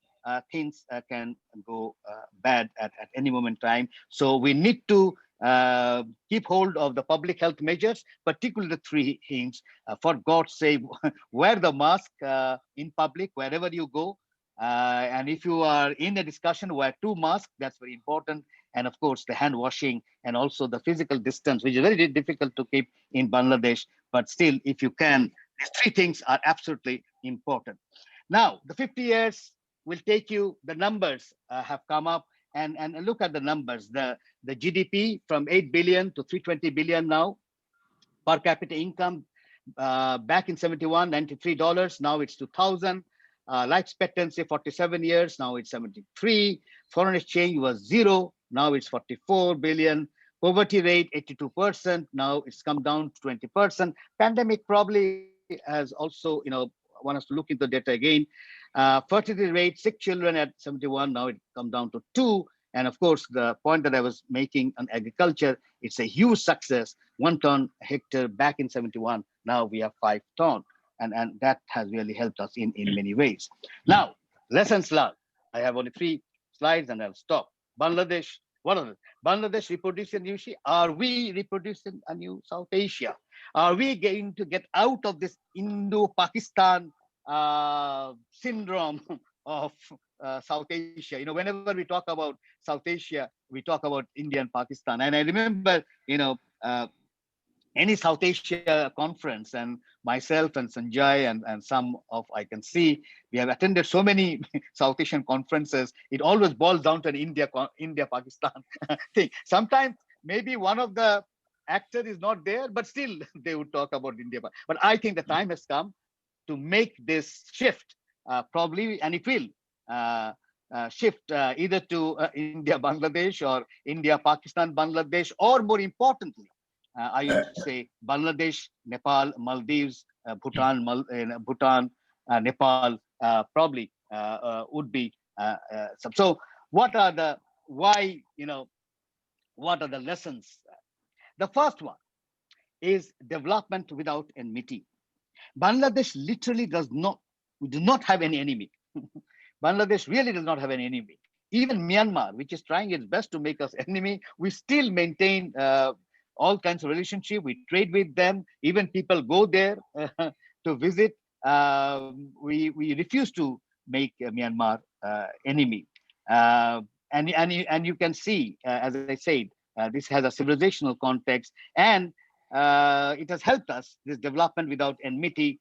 There are some African countries of the same kind, but very few in the world. Every country somehow have 1 or 2 enemies, one kind of another. Now, you're a member of SAARC, BIMSTEC, BBIN, BCIM, Indo-Pacific Alliance, BRI, name anything, we are there. People would say it's an opportunism, and I point out it's not an opportunism. That is what is friendship towards all, malice towards none. We are ready to welcome, so long that person does not overstay. It's important to understand that we don't want a relationship which the other side would say you have to make the relationship, based of my relationship with another one. That is something that we feel very uncomfortable. Even when we have a strong relationship with the United States, but any conflict that they had in the Middle East, somehow we were not interested to join, and it's not in our system. The second lessons to be learned is to how we have containing terrorism. And I'm giving you the global terrorism index. Here you can see, well, Afghanistan is still again back number 1. Pakistan is number 7. India is number 8, has done relatively better than last year. But USA is way up, so is Myanmar. We are number 33. and this time I found even we are better than UK. UK is before us, and so this will give you a sense that people talk about terrorism. I have heard myself this, oh, Bangladesh is, but believe it or not, since we map violence, my Center for Genocide Studies, we have this project called Bangladesh Peace Observatory. We work with UNDP very closely. And I can tell you very well, even with the Rohingya camps, 1.1 million, which is incidentally larger than Bhutan's population. Bhutan population is less than 800,000, and here we have 1.1 million. The violence is much less than New York and Chicago and Detroit. And I have the figures to back that up. The third one is post-national connectivity. This is something that we have also learned. We want to have connectivity beyond understanding of borders and nationalities and all. We feel very uncomfortable if any country says that the connectivity has to be with only me and not other. That we feel very uncomfortable. If we have a port, we want everyone to be connected to that port. If we want to build a bridge, we need connectivity with, we want everyone to use that bridge. So our connectivity is not based on a concept of nation and nationality. And that's the reason I point out it's a post-national connectivity. I understand maybe the neighbors have their own problems with other countries, but when we have connectivity, when we want to build roads or railways or customs, whatever, we want to go beyond the concept of nationhood. Final one, the last one, lesson learned, is celebrating globalization. We are very uncomfortable with the politics of singularity. This is very important. We are very uncomfortable with politics of singularity that we came out of that in 1971. Keep in mind, it is the two-nation theory that really broke Pakistan. And anybody going back to two-nation theory, we feel very uncomfortable because that's singularity. Singularity of politics, whether of Donald Trump or Boris Johnson or someone in the neighborhood, we are not comfortable with that. And this goes back to the civilizational context that I was referring to. South Asia or in the whole Indian subcontinent cannot survive singularity. Singularity is not in our system, in our let's put it in our dharma. It's not part of it. We might go for it for a few days if we get some benefits, but then at one point, moment it starts creating the problems, we get out of it. So this is very important lesson, and we want to stick to that. There may be people will say, yes, there are forces here, the singularity forces are rising, but believe it or not, Bangladesh is for some reason, whether it is for Rabindranath or for Lalon or for Sufi, we don't know, but singularity is not something that we appreciate and we can handle. Yes, thank you. Thank you very much.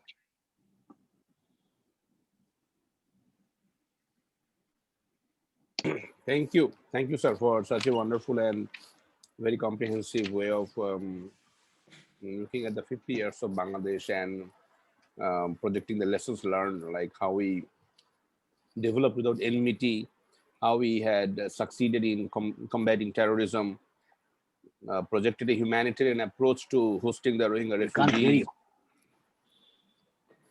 Can't hear me? We can't hear you, Ashraf. No, I can. I have no problem hearing Ashraf. Okay. I was saying that it was very comprehensive, Imtiaz sir, for you to look at the 50 years of success in containing terrorism, promoting development, and also very recent focus on the humanitarian approach to the Rohingya refugees. And it was interesting to see how you talked about adopting a post-national connectivity approach. And you also talked about celebrating globalization. Now we are opening the floor for question and answer. And I would like to request Dr. Niloy Ranjan Bishwas our colleague and also an associate editor of the Journal of International Relations, to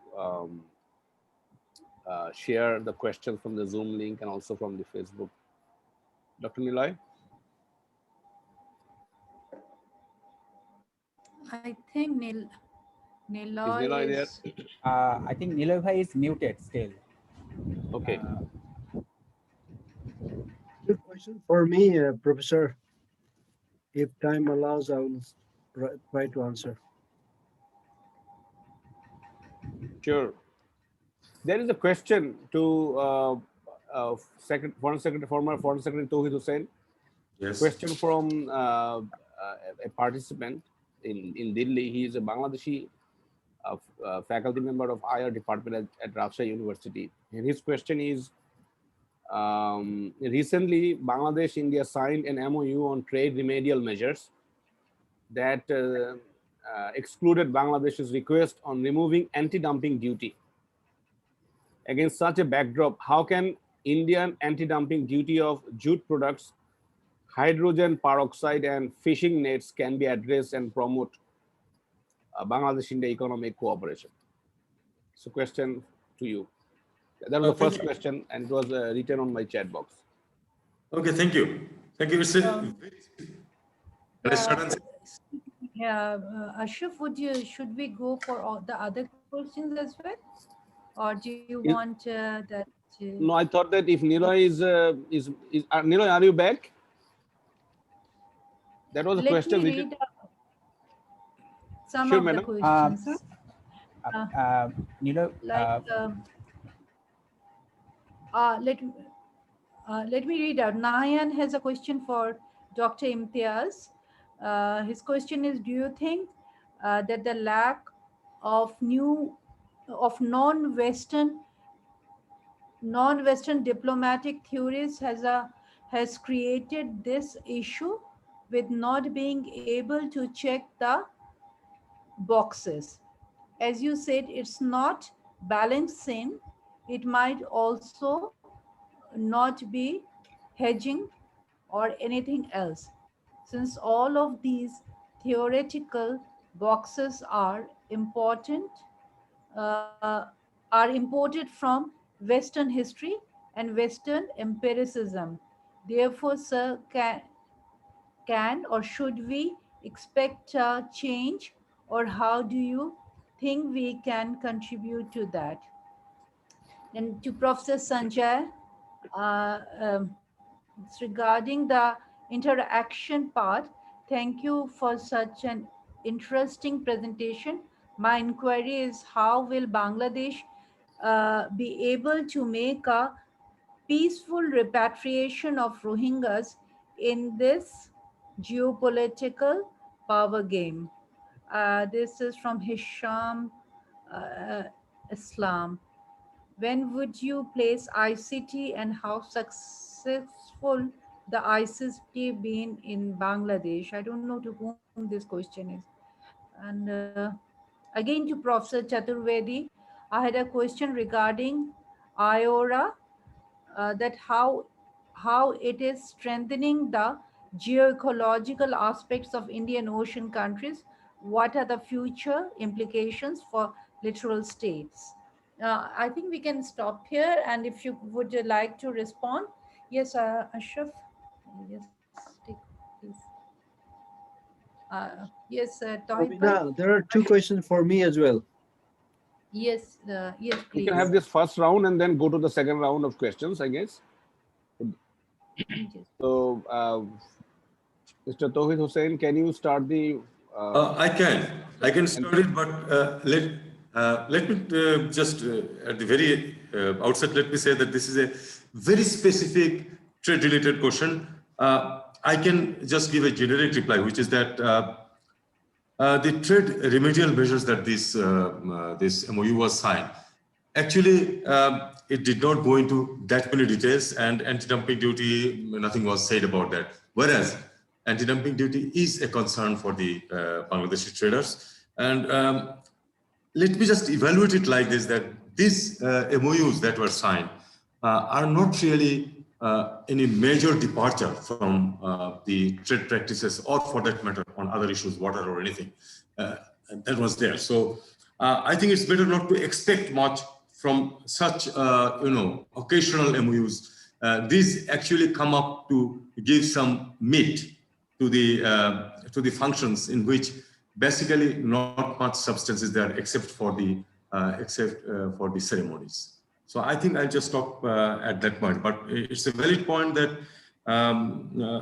in India-Bangladesh trade, the main points are not really tariff, but the non-tariff barriers, which are impeding exports from Bangladesh. In any case, the Bangladesh export basket is limited, and we cannot match the Indian exports to Bangladesh because we have many things in India which we need and we are importing it. I always say this thing that we do not import from India because we love India, but because it is more profitable for the businesses to bring it from India than from a different source.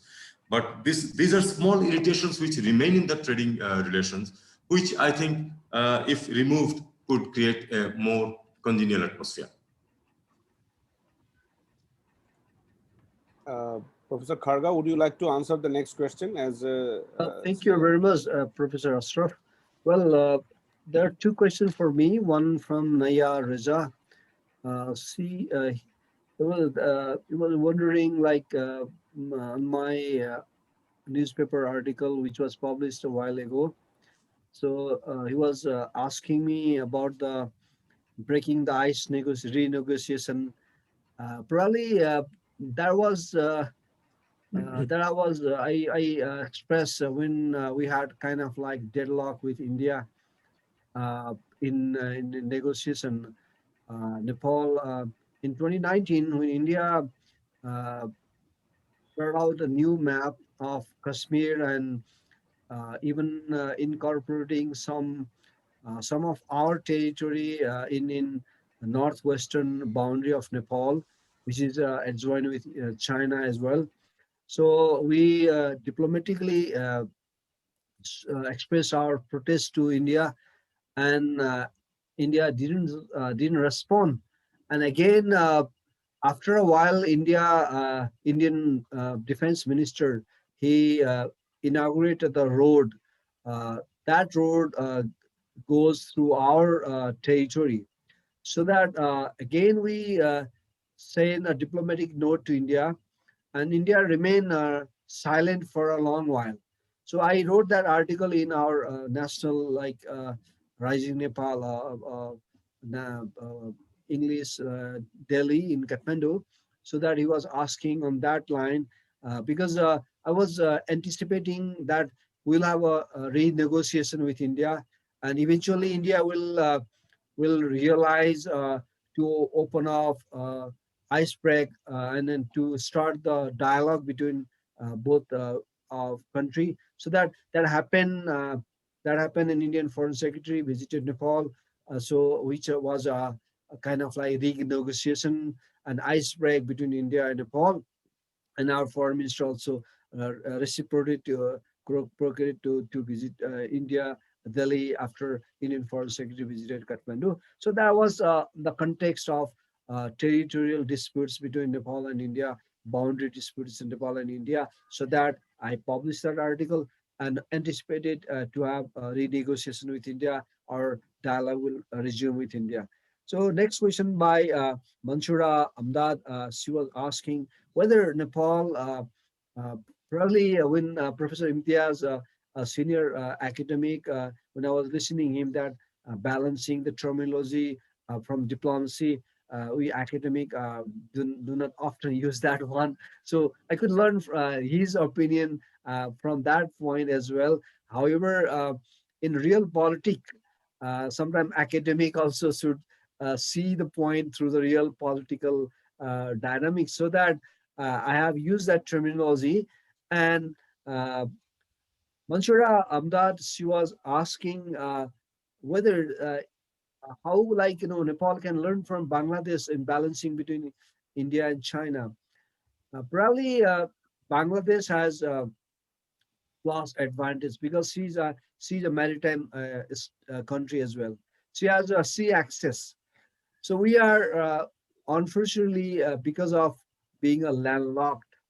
So somehow we could not entertain and enjoy the same like assertiveness what Bangladesh trying to balance. We should learn more from Bangladesh because being a BRI country, Bangladesh has a equally like strategic partnership with India as well. So that in that perspective, still we can learn more from Bangladesh. However, our geostrategic location is quite like different than Bangladesh because Bangladesh has a maritime access. We are so far uh, kind of like asymmetric dependence to India in a transit facilities, so that having a lot of problems and having encounter the economic blockades from our neighbor as well for a 30 years period. So that's the plus from Bangladesh, and we will try from that line. Thank you very much for very important question for me. Thank you. Atik, would you like to Yeah. read out the questions? The Sure, remaining sir. questions? Thank you, sir. The question to Professor Imtiaz Ahmed, sir, it was from Nahian Reza Sabrier. Do you think, sir, the lack of non-Western diplomatic theories has created this issue Excuse with me, Atik, I have read out this question. this? This for I Imtiaz, read out. sir. Okay, so but Yes, Imtiaz, sir. for Imtiaz, I read it out. Okay. And I have also read out the questions for Professor Sanjay. Yes. So Yeah. these I questions think have been read out. Imtiaz sir can start the Yeah. answer the question from Yeah. Nahian, and then Professor Sanjay can Then yeah. respond. No. Let Sanjay go first. Sanjay, please. Okay. All right. Okay. I'll do that very happily. First of all, thank you, Aishwarya, and thank you, Aditi, for these two very important questions. Let me start with Aishwarya's question. Aishwarya, as you know, Indian Ocean Rim Association has a three-tier structure. One is the Council of Ministers. The second is the Chambers of Commerce, who are also involved in cooperation. And third is the academic group. Each one of these three can play and is playing a very important role.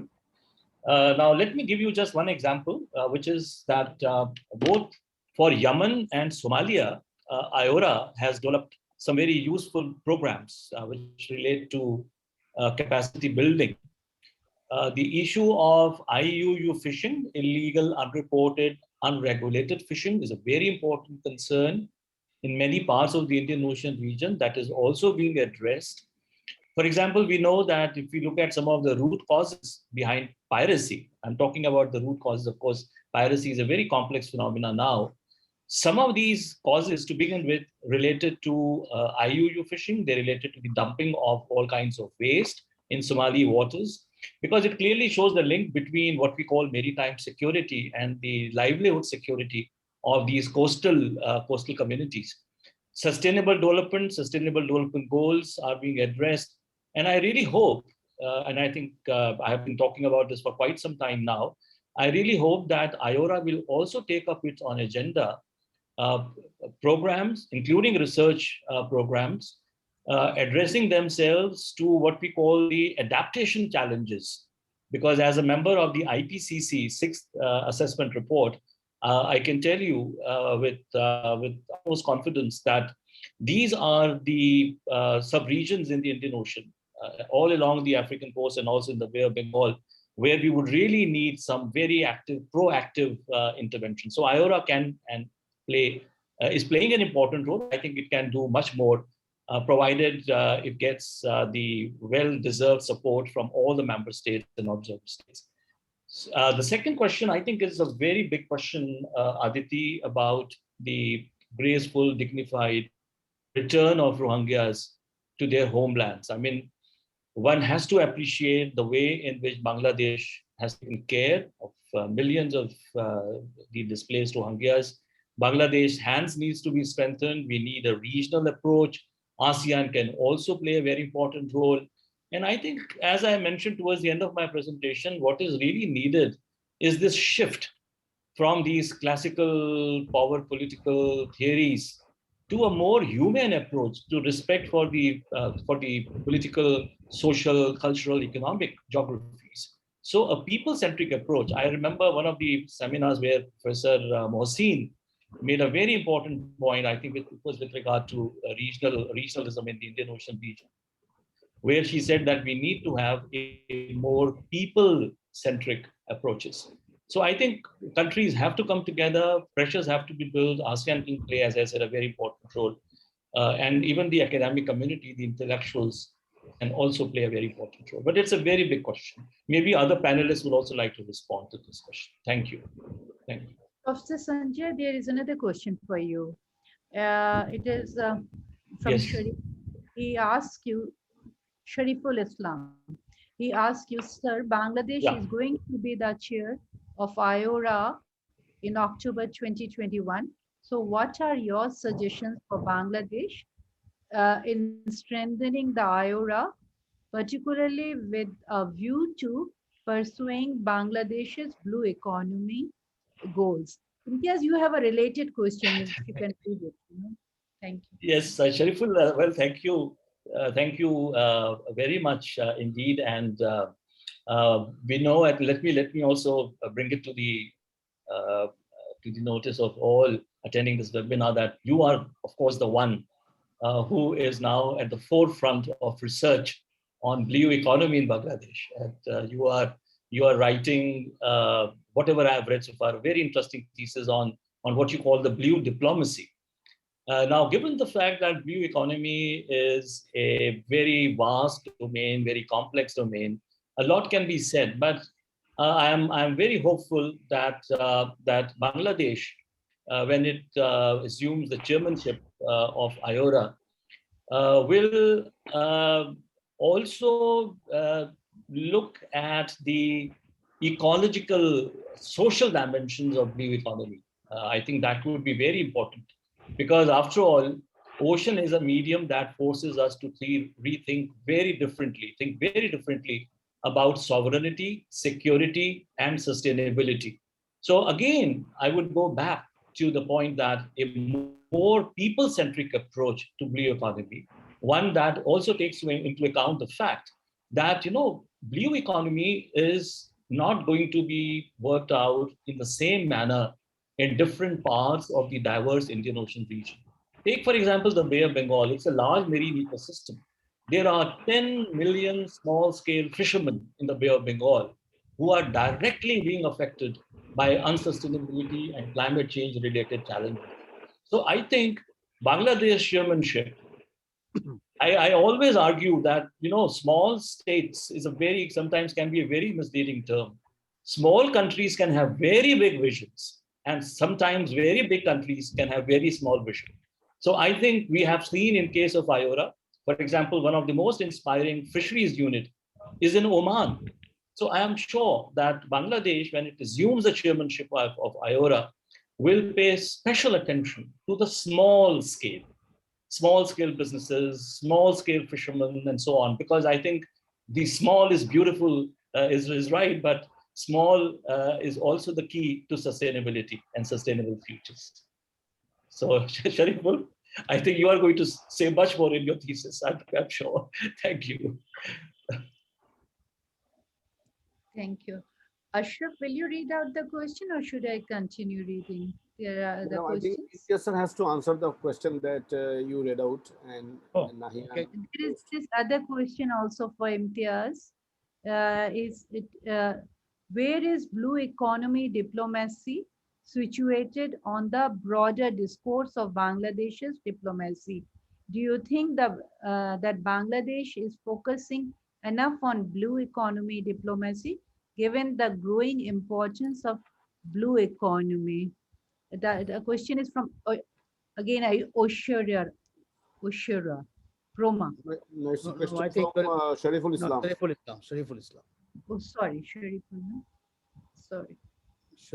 Shall I answer now? Sir, please, sir. Go ahead. Okay, coming to Nayan's question on non-Western diplomacy, first you have to get out of this negative concept called non-West. You see, non-West has the legacy of the West. So we need to reinvent words. It's very important. The whole epistemology needs to be reinvented. And this is the point that I was trying to make, I think, in the 100 years celebration of IR in the keynote presentation, that we need an epistemological break. Otherwise, you are not going to get the entire South Asian tradition. All of these countries, whether it's Nepal or Bhutan or Maldives and of course India, Bangladesh, they're absolutely enormously rich when it comes to civilization, enormously rich. We don't read that. We have lost 400 years of the Pal dynasty. The whole Pal dynasty, nobody, we only know Gopal was elected. Nobody talks about why was he elected, why republic system was there prevalent in Greater Bengal, why Licchavic Republic, which goes before the Greek civilization, why the Licchavi Republic could sustain for hundreds of years. So these are the things that, as I said, if you tell me the whole knowledge is upfront, the only problem is when knowledge gets transmitted from the West, you get stuck. And by the time we are in university, we get stuck. I would say, luckily, unless you get some, you meet some individuals in your life, it's very difficult to get out. And I was lucky. Well, Ashish Nandi is not here, but Ashish, I was heavily influenced. And I knew Ashish Nandi before I knew him personally through his writings. And that's what attracted me to his different understanding of the state altogether. So yes, non-West has to be reinvented. And this is the paper that I wrote. I don't see Shuta here, but with the South Asian University on the dialectics, on the diversity in dialectics, and trying to argue that the South Asian dialectics is different from the Hegelian dialectics. Prashangika is much more, I think South Asian friends would understand the word Prashangika or Prashangik. It's much more rooted in South Asia, and much more rooted in what we say and what we do. At the same time, people have forgotten the 500 years of the Turks and the Mughals. All that we know is that Shah Jahan, probably had a flower and running after Mumtaz, Taj Mahal. That's all we know. Nobody talks about Shah Jahan's foreign policy. Nobody talks about his military policy. Nobody talks about the enormous architectural feat. I think one of the finest empire he would be when it comes to architecture. Nobody writes about it. What kind of system? Because the British have succeeded very cleverly in the 190 years to displace the entire knowledge. That's what colonialism is all about. I wish Ashish Da was here and he would have talked about, the intellectual colonialism that still persists today. Now we have to get out of it today or tomorrow if we want to build a nation. The Chinese are lucky. The Chinese are absolutely lucky. I remember the first time when I went to China 20 years back and talking to the scholars, I was absolutely, I come to a room and they don't talk about Ruznu, they don't talk about Kissinger, they talk about all the Chinese scholars, and not to mention they talk about Confucius, they talk about Sun Tzu as if Sun Tzu was alive and Lao Tzu was alive even today. That's how first, I got deconstructed my understanding of the world, that here is the community, one of the big country, talking about foreign policy, talking about international relations, but not making any reference to the realism, the kind of that we do, whether it's a balance of power or not, because their literature is enormously gifted when it comes to understanding of what IR is all about. After all, they were Middle Kingdom till 18th century. They were in the middle of the world. So I somehow, the colonialism has really made us to think very differently. I understand that Nepal was not physically colonized, but it did not matter much. I'm familiar with the literature there. We got stuck in the Western epistemology, and that's the limitations. On the issue of Shariful Islam's blue economy diplomacy, again, you need to reinvent. Keep in mind, Bangladesh is a water country. Nodi Matrik Desh. We still say it's a Nodi Matrik Desh. What does that mean? Nodi centric Desh. And Nodi is not river for us. That's the other problem. You see, we translate Nodi into river. For Nodi is life. It's Atta, Pran, and Shakti. And the Atta, Pran, and Shakti is what Nodi is all about, and you get that in Upanishad. So the Nodi is a very old term, but somehow it got translated into river, and we think it is only water. It's not, it's not just water. It is webs, it is water, it's energy, it's biodiversity, and it's sediment. And that's what Nodi is all about. Now, unless we have that understanding of a fresh understanding of water and blue, we are not going to go much with the blue economy and the blue diplomacy, because our rivers are connected with the Bay of Bengal intrinsically. And this is important part. Look at the new Bangladesh that is coming up. This whole Bhashan Chor, people are not writing. I don't know why IR people are not writing about this rise of the Bhashan Chor as a geopolitical issue. Look at it. And now it has become a center of attention globally because of the Rohingya refugees. But the Bhashan Chor is absolutely the sediment that created Bhashan Chor. It's a new land. We need to get out of this understanding that we have of the land economy when we come to blue economy. The shift from brown to blue, and I let me be a racist for a while, little bit, from brown to blue is very important. When we say blue, we have to get out of our mindset, which is very brown, which is very land-centric.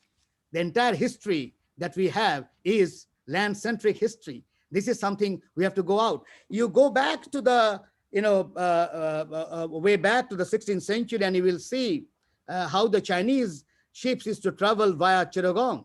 Not to mention Admiral Zhang He, the fleet also came to Chittagong. And the exchange that we had, particularly with Indonesia, Philippines, it's enormous. But somehow that got displaced. So I am very hopeful that, and I agree with what Sanjay Chaturvedi was talking, it has to be people-centric. We should not we should not replicate what we have done with the brown economy to blue economy. Then I think we are going to we'll mess around. But who is going to do it? The realists are not going to do it. The realists would see it as the same color as they have seen with the brown. And so the entire geopolitics that we are talking about has to be reinvented when it comes to blue economy. I would advise that best would be to go back to the old text as far as you can go to see what was the riverine, what were the Cholas doing. Look at the Chola kingdom, an enormous gifted kingdom, if you look at some of their work. And what were they doing in Southeast Asia, how they were interacting. Why do we have the Shafi community through this blue economy, through this blue ocean? Why it is not Hanafi? These are the issues which I think will allow us to get into a point to cooperate when the real, the task could come. So I'm very hopeful with this whole idea of blue diplomacy, but I'm afraid our mindset is still very brown.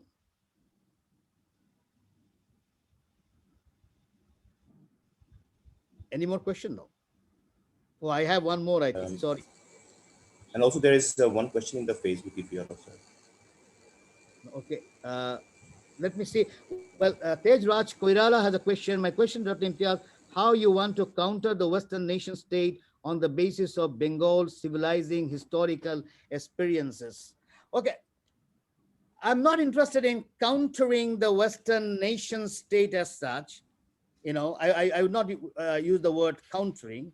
What I am trying to say that you need to build up your strength by looking inside, by looking into your civilization.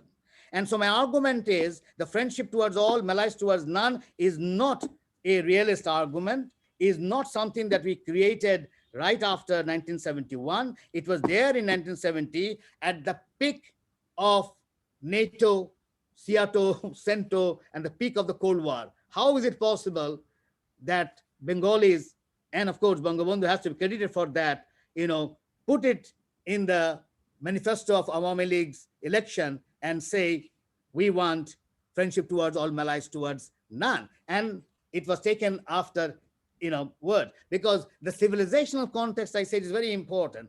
And we are not somehow those sources of knowledge either got lost or we are not interested, and we have forgotten them.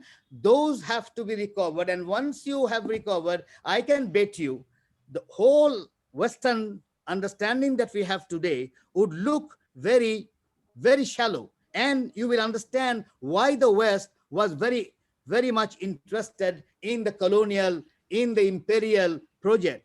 We have never been interested in the colonial and imperial project. Well, people will say, okay, we also had a little bit of Sri Lanka, they talk about Bijoy Singh going from Bengal and all those things, but there could be some exceptions there. But the colonizing project, you read Hobbes, Locke, and Rousseau, even Immanuel Kant, you will see all are imperialists, highly racist. Immanuel Kant, highly racist. He is writing on the Jews. You will be shocked how racist he is. It's like Winston Churchill, thoroughly racist, but he's celebrated everywhere. Everybody will say, oh, Churchill, what a flow of English language. The person was absolutely downright racist. But somehow we read Churchill and we think he's a good guy. People who, I have no problem in reading his work, but the point is the fellow was downright racist and was involved in the famine of 1943 that has to be flagged. So if we want to have an international relations, and I see Professor Kaggai here, I see Sanjay Chaturbedi, I always say our international relations should start from 1757 when the British landed and colonized Bengal. That's the beginning of international relations for us through colonialism, and not through Treaty of Versailles, not through the European ascendancy to power. Unless we do that, I'm afraid we are not going to, the questions are correct, but then we are not going to go very far. But let me give floor to others. I'm sorry. There is a question for you, Imtiaz, from Sifat. Sifat Tasfia. She's asking, how do you perceive the possibility of the rise of a Bangladeshi perspective of IR? How can the national policy practitioner how can the national policy practitioners act to promote policies in light of our national history and culture instead of the Western practices? There was another question, sir. There was another question to you on Facebook. It's a question that relates to your emphasis on the declining global terrorism index score of Bangladesh. And the question is like, how do you analyze the fact that Bangladesh is performing low on the GTI score, but at the same time, intolerance and hate speeches, this kind of contents are spreading. So what would be the reaction to you and from you? There's an open question regarding how do we see the role of ICT in the overall picture of Bangladesh foreign policy and relations with the neighbors. There is a question from Mr. Hamid to Imtiaz sir, and the question is briefly, how do you monitor and accommodate people's perception about each other in foreign policy formulation for a sustainable relationship, especially in the case of small state with giant neighbors? Okay. So two questions are directed to you, sir, and one question regarding ICT is open to all the speakers. Okay. Let me quickly go into the question of the question that was raised by Sifat Tasfia about Bangladeshi perspective of IR. This is the way you put it. We never talk about a British perspective of IR. We don't talk of French perspective or German. We talk about either a European or a Western perspective. Now, we need to have a South Asian or Asian perspective. That's what I'm saying. You don't have to limit to your Bangladesh, which is a cartographical massacred Bengal, as I pointed out, and this has to be flagged. Bengal is absolutely cartographical massacred and deliberately done by the British. How come we are not putting that on record, because the cartographical massacre is what is going on or reproducing the kind of politics that you see in West Bengal, the kind of politics that you see in this particular region. Now, who is going to do that? So I would build, rather, to begin with, a South Asian IR or an Asian IR. I don't know, it has to be very different from the way IR is built. But the only thing I was trying to say, that when you begin IR in Bangladesh or in Kolkata or in South Asian University, and that's precisely the reason why we have South Asian University. Well, hope Sanjay is listening to me, is to get out of this nation state kind of understanding. Now, the point here is, when we have IR in this part of the world, we cannot start from Treaty of Versailles or some European, date, whatever those days, or First World War or Second World War. The First World War and Second World War, for God's sake, were not World War to begin with. We were not party to that. It was absolutely European war. Well, a little bit of Japan, that's all. But it was not a world war, but we call it world war. It's like, when the Americans play basketball or when they play baseball, they say world baseball. How many? Only 2 or 3 countries play and they say it's a world baseball or something of that kind. So the point here, the point that I'm trying to make is, we need to figure out about our own position, our own strength. And this, unfortunately, we are not doing. And so we are reproducing. And this is what Gandhi in Hind Swaraj was absolutely warning people, that don't create an Englistan in Bharatvarsho. This is what Hind Swaraj is all about. This is a remarkable, absolutely a genuine word. I would say one of the finest work and the finest mind, I would say, that Gandhi could do with the Hind Swaraj. Here in Hind Swaraj, he said, don't reproduce what the West has done.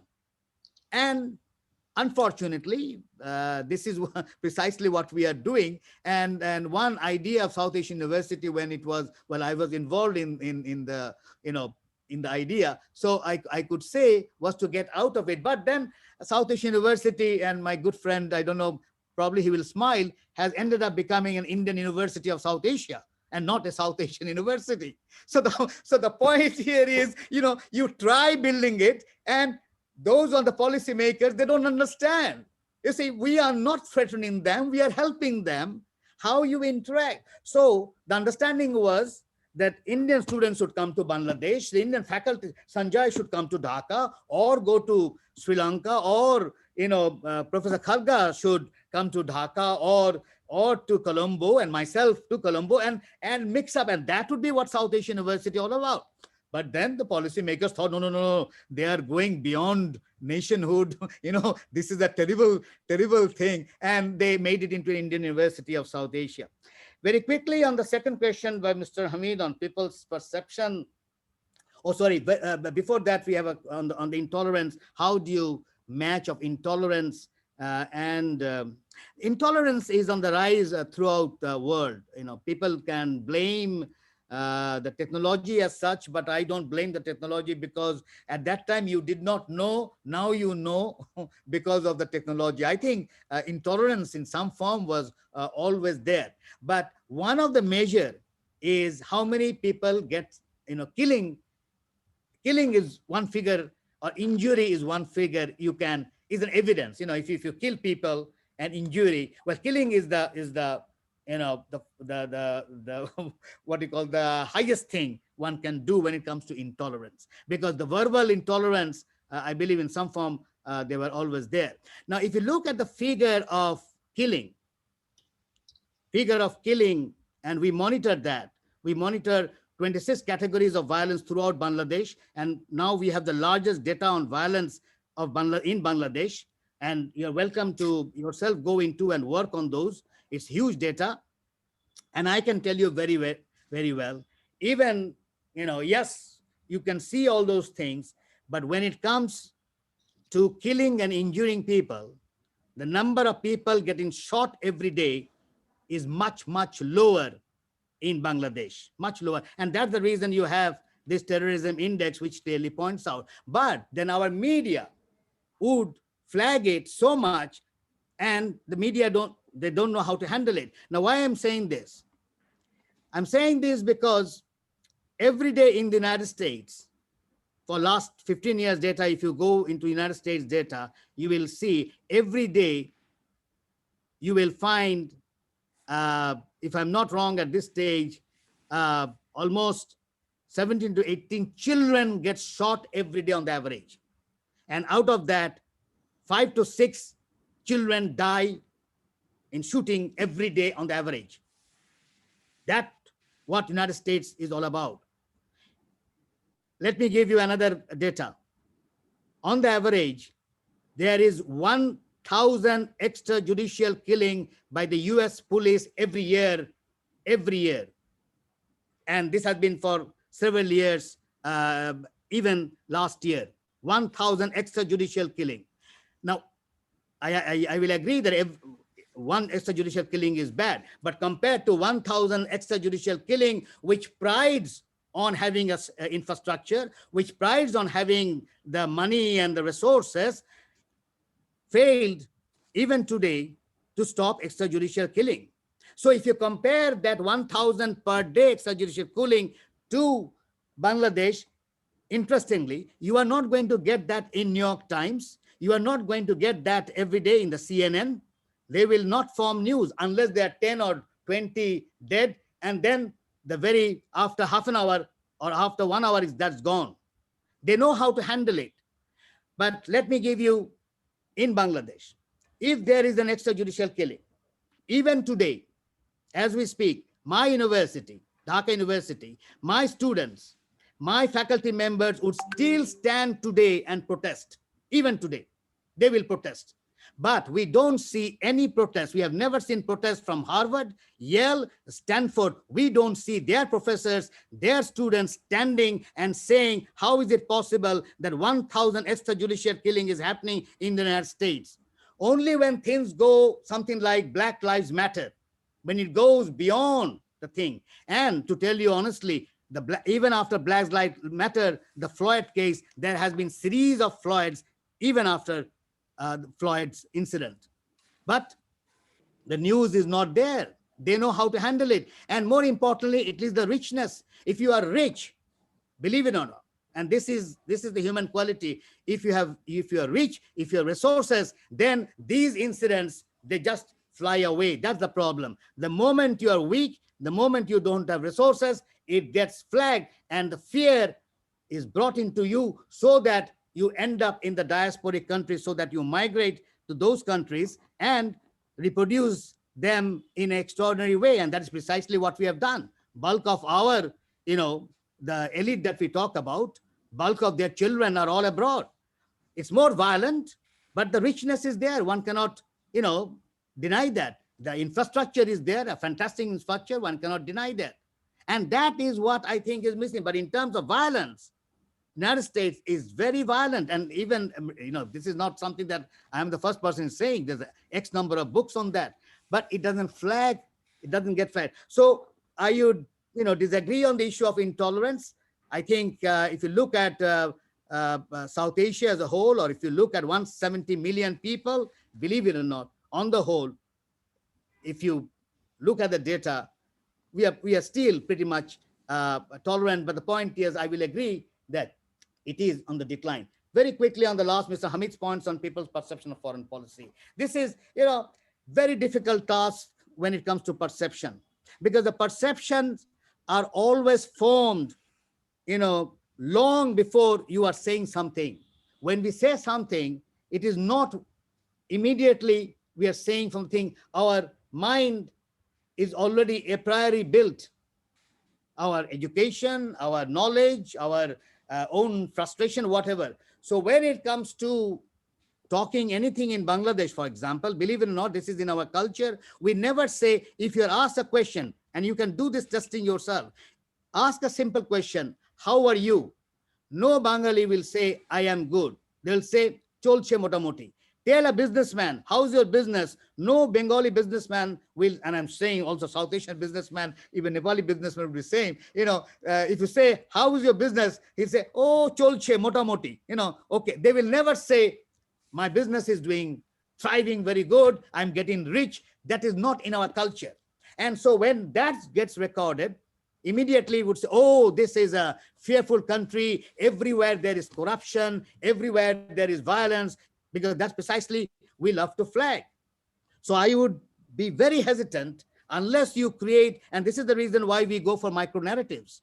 You know, why we in the Center for Genocide Studies, we work more on the micro narratives than on the survey, because the survey that TIB brings out, and I pointed out to Dr. Iftikharuzzama on this, that it doesn't make any sense. It doesn't really make any sense. It doesn't help. And finally, and this is the point that I want to agree, because of, you know, you're familiar with the corruption index and all.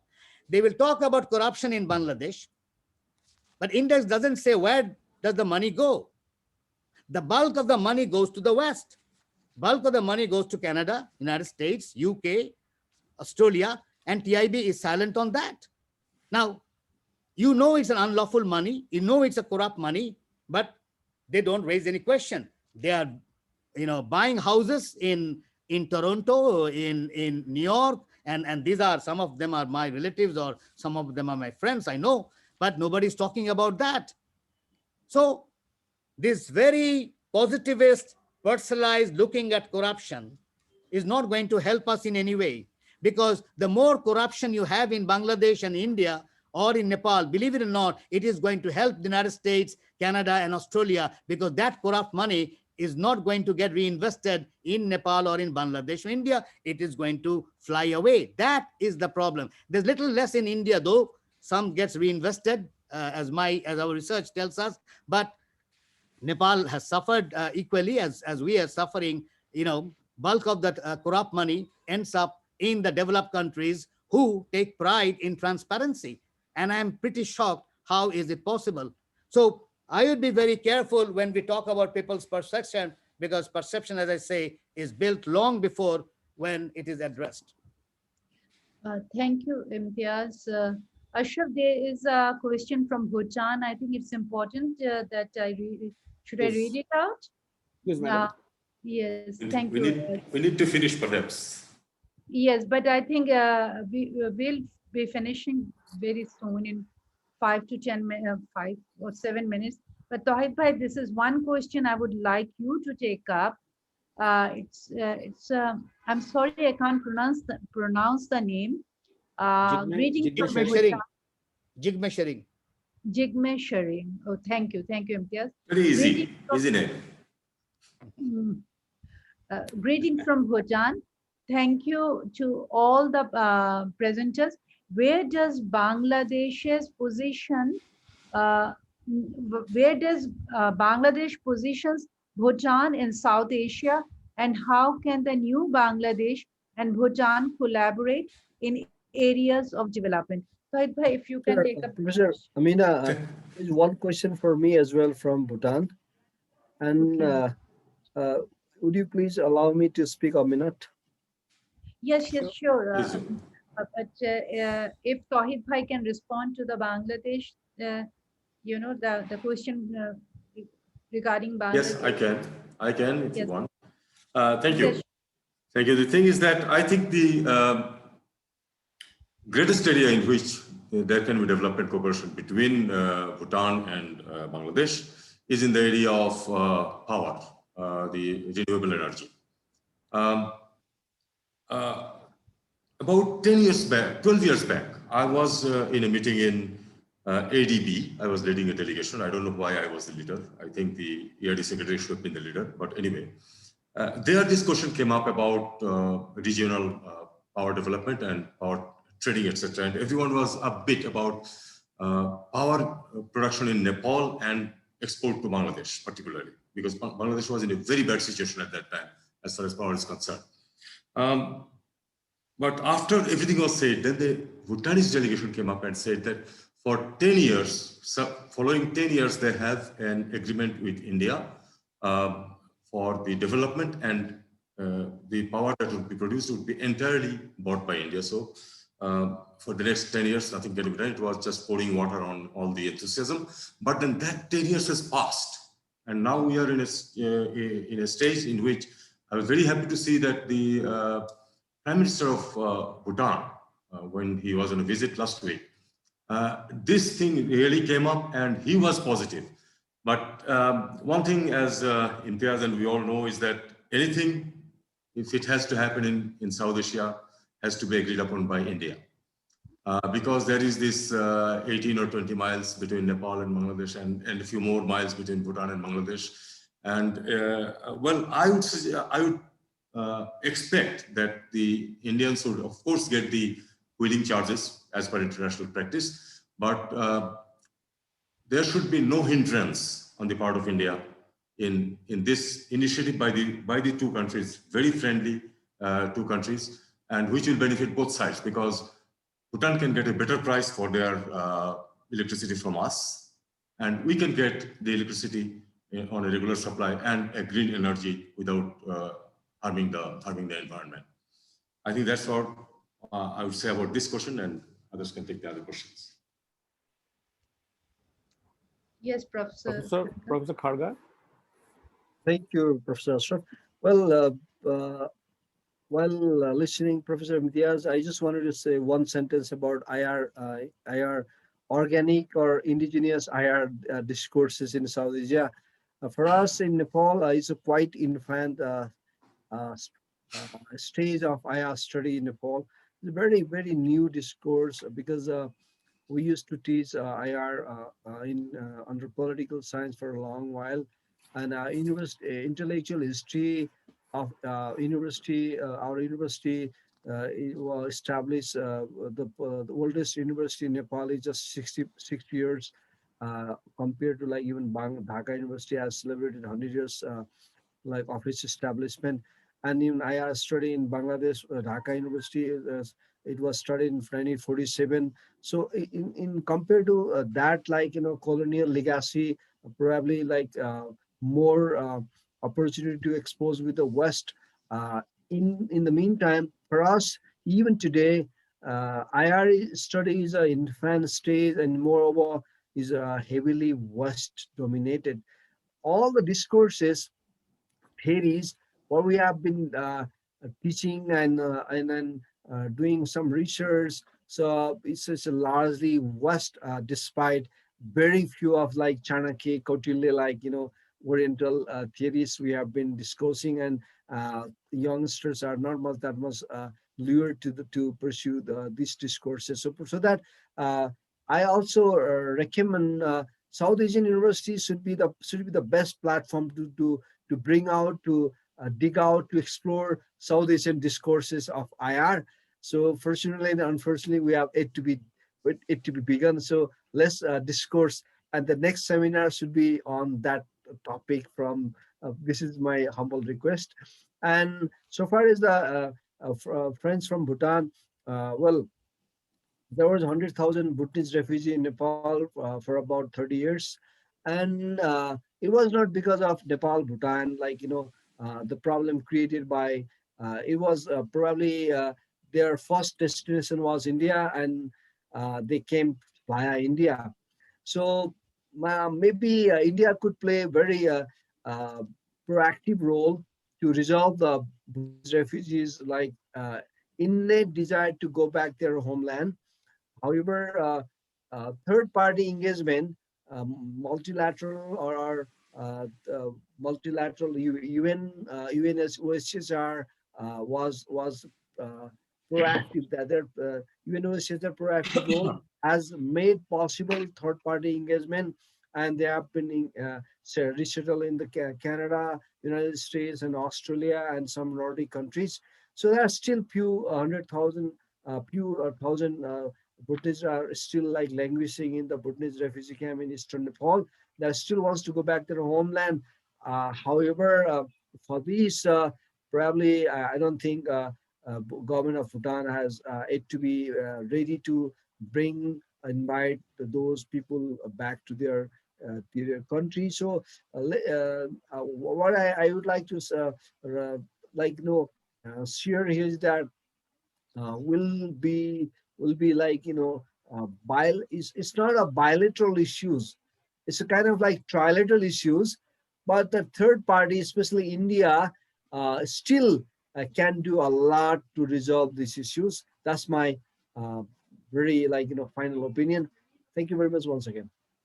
Thank you, Professor Kharga. Let me take the privilege to be the co-moderator and asking a 1-minute question to Mr. Tauhid Hussain and to Professor Sanjay.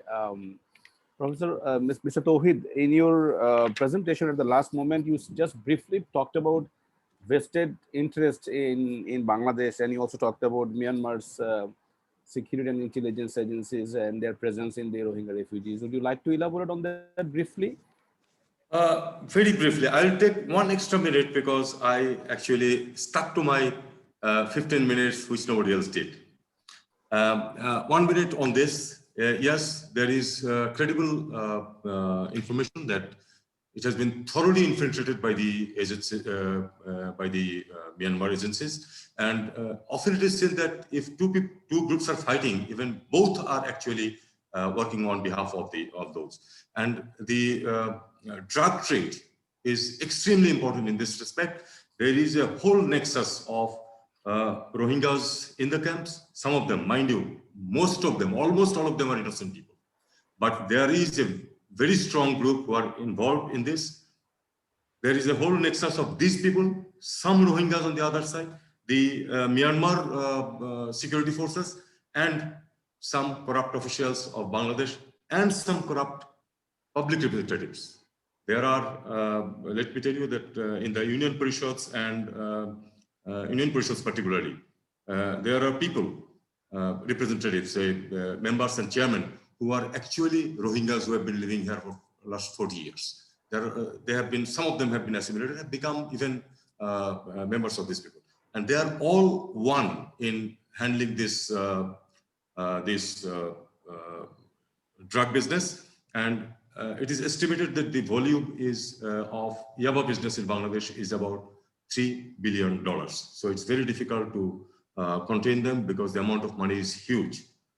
I'll take 1 extra minute on just, listening to Imtiaz is a pleasure for me all the time. And I also always take the pleasure of differing with him on some points. It's a normal practice between him and me. So 2, 3 things. You do not believe in balancing, you believe in no enemies at all. Well, you do not think I am your enemy, but if I think that you are my enemy, it will not take you much further. Then without, then the other thing is that containing terrorism, we are doing fine so far. But I would just add 1 point, which is that this whole Rohingya thing is a ticking time bomb. You are not going to have 300,000 young, robust boys sitting there, and with all the atmosphere that is there, that is not going to happen. It is going to be a hotbed for recruitment of those type of people whom we are trying to protest. About the cultural aspect, yes, thousands of years, and maybe as a political entity also many hundred years, but then you and I know very well that the perception of nationalism is a much later invention. The subjects of the kings 500 years back, they did not consider themselves a nation. Some of them might have been. To some extent, this was there even in more so in the empires, because India was an empire, so there was some sort of a Indianness. China was an empire, so there was some sort of a Chineseness. But Bengaliness, well, I think it came much later in the political context. And realism, you don't want to be realist, but the whole world is running on realism. I don't like that either, but then that is the reality, and we have to accept that. I think those are the few points. Extrajudicial killing, it is true that much more is happening in the US, but then we cannot be complacent, because our case, we cannot accept the way it is happening. And it doesn't help us in any way just saying that the Americans are doing it worse. Let them do worse, but we have to be on our guard. colonialism, imperialism, we did not invite anyone or we did not welcome anyone. Actually, the man on horseback doesn't wait for invitation or for welcoming. He does it, and then we find the modus vivendi. Bangladesh, Bengal found modus vivendi with the invaders. So we were never an imperial power, virtually no. That's, you're very correct. Because we did not have the power, perhaps. Perhaps we did not have the leader who makes empires. So, well, we can take pride in that we are never occupied others, but then the fact remains that we did not occupy others because we could not occupy others. Thank you. Professor Sanjoy, in his presentation, Mr. Tawhid Hussain talked a little bit about psychological barriers in Bangladesh-India relations, border disputes, water sharing challenges, and also the debates regarding NRC and Citizenship Amendment Act. I was wondering if you could briefly touch on some of these issues, because we thought that there would be also dialogue between the speakers so that we could benefit from the discourses that will be emerging.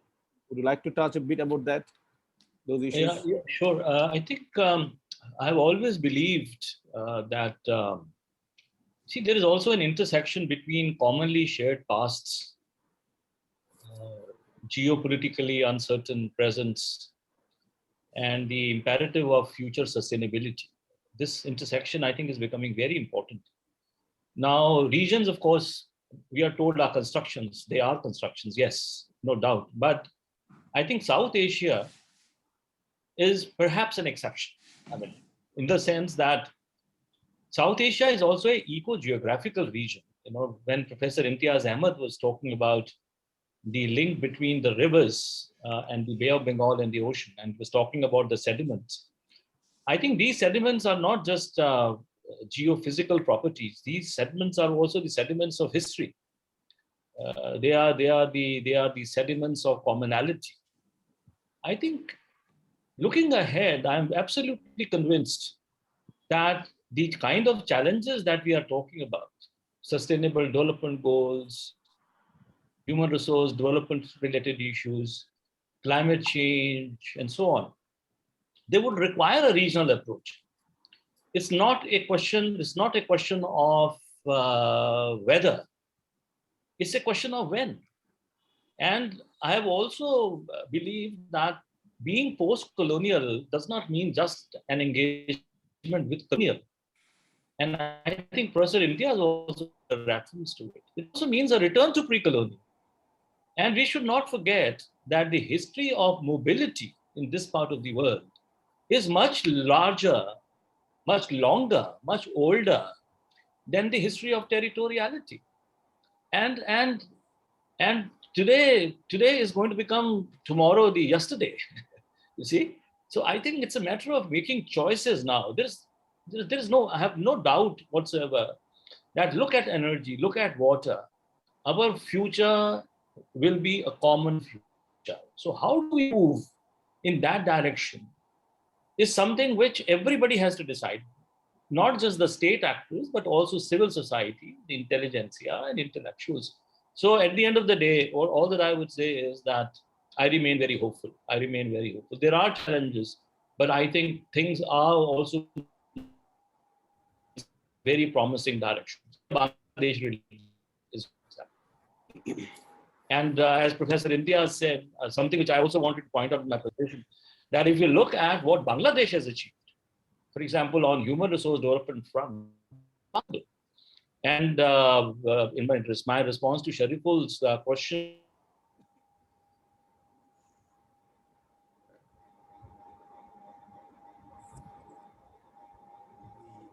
so I look forward. I hope I have answered your question. It's a huge question. Thank you so much. Let me quickly sum up before requesting my colleague, Mr. Atik Rahman, to give a vote of thanks. I think we had a very wonderful session today. We had a very powerful 4 presentations. Mr. Tawhid Hussain had wonderfully talked about Bangladesh and its external relations with India and Myanmar. It was a very balanced way of looking at the ups and downs. Often we do not have such a balance perspective nowadays. We have a very sweet, sugar-coated, I would say, sugar-coated discussions of the bilateral relations, but you were candid in terms of speaking of some of the irritating factors in the bilateral relations between Bangladesh and India. And it was also very interesting to see how you talked about the role of Myanmar's military in perpetuating the conflict in the country and also having an implications on the Rohingya refugee issues. Professor Kharga, you also talked very nicely, and it was nice to see how you looked at the similarities between Bangladesh's foreign policy of the friendship to all and malice to none, and also Nepal pursuing a similar foreign policy, and both countries having a strong sense of regionalism and multilateralism in their foreign policy orientations. Professor Sanjay, it was nice that you provided I would say, an alternative perspective in taking a more critical perspective of critical geopolitical perspective, and also talking about like how Indian Ocean region can be seen differently, and it all depends on the presentations of the map. It's a map making maps. It is also the how you see the sea. It's not the sea itself; it's how you see the sea, and also looking at the geopolitical, geoeconomic, geostrategic, and geoecological, very comprehensive in your way of looking at Indian Ocean region, and it was very positive in a sense that you concluded. Also, it was a more liberal tone, like you focus more on cooperation among the littoral states of the Indian Ocean region and how they can benefit mutually from the joint activities. Professor Imtiaz, it's always nice, sir, to see you digging the history and the civilizational roots of the foreign policy. The first 10 minutes I was almost lost because I thought that you'd be talking about the last 50 years. And I thought, then why did you start from the 1,000 years and why is the 50 years of summary? But then you nicely connected that the achievements that Bangladesh has made in the last 50 years need to be understood in its historical and civilizational roots. That was wonderful. And it is always nice to see that you talk about South Asian discourse and building a South Asian school of IR. I mean, school of IR in the sense that the theories of IR.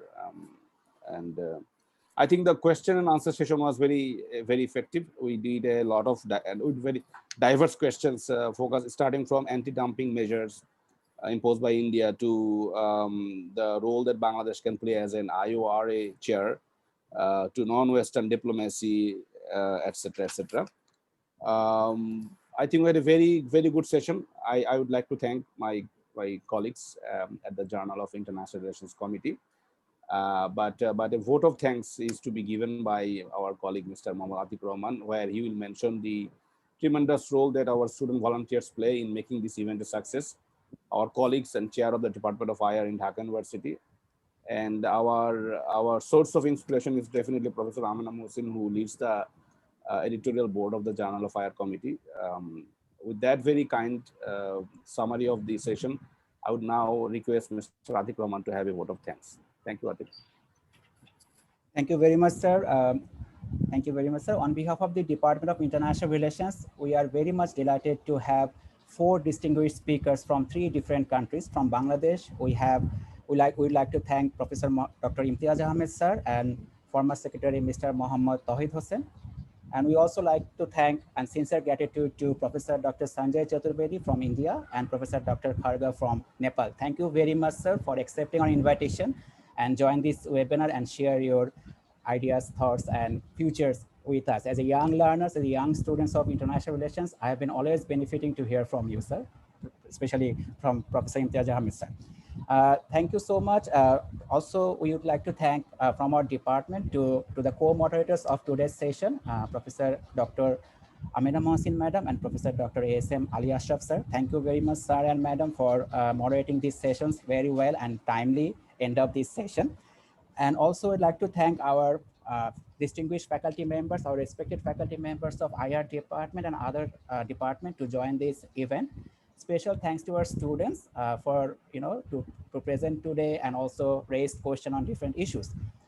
It is our privilege to acknowledge the great support from our students, Sifat Tasfia, Kazi Fariha Iqbal, Rifa Tasfia Jeba, Oshoriya Sanjukta Roy Prama, Syed Irfan Hussain, Mithila Shikdar, and Firoza Ashravi for reporting each of the sessions we have conducted previously, and today's also they do a reporting task.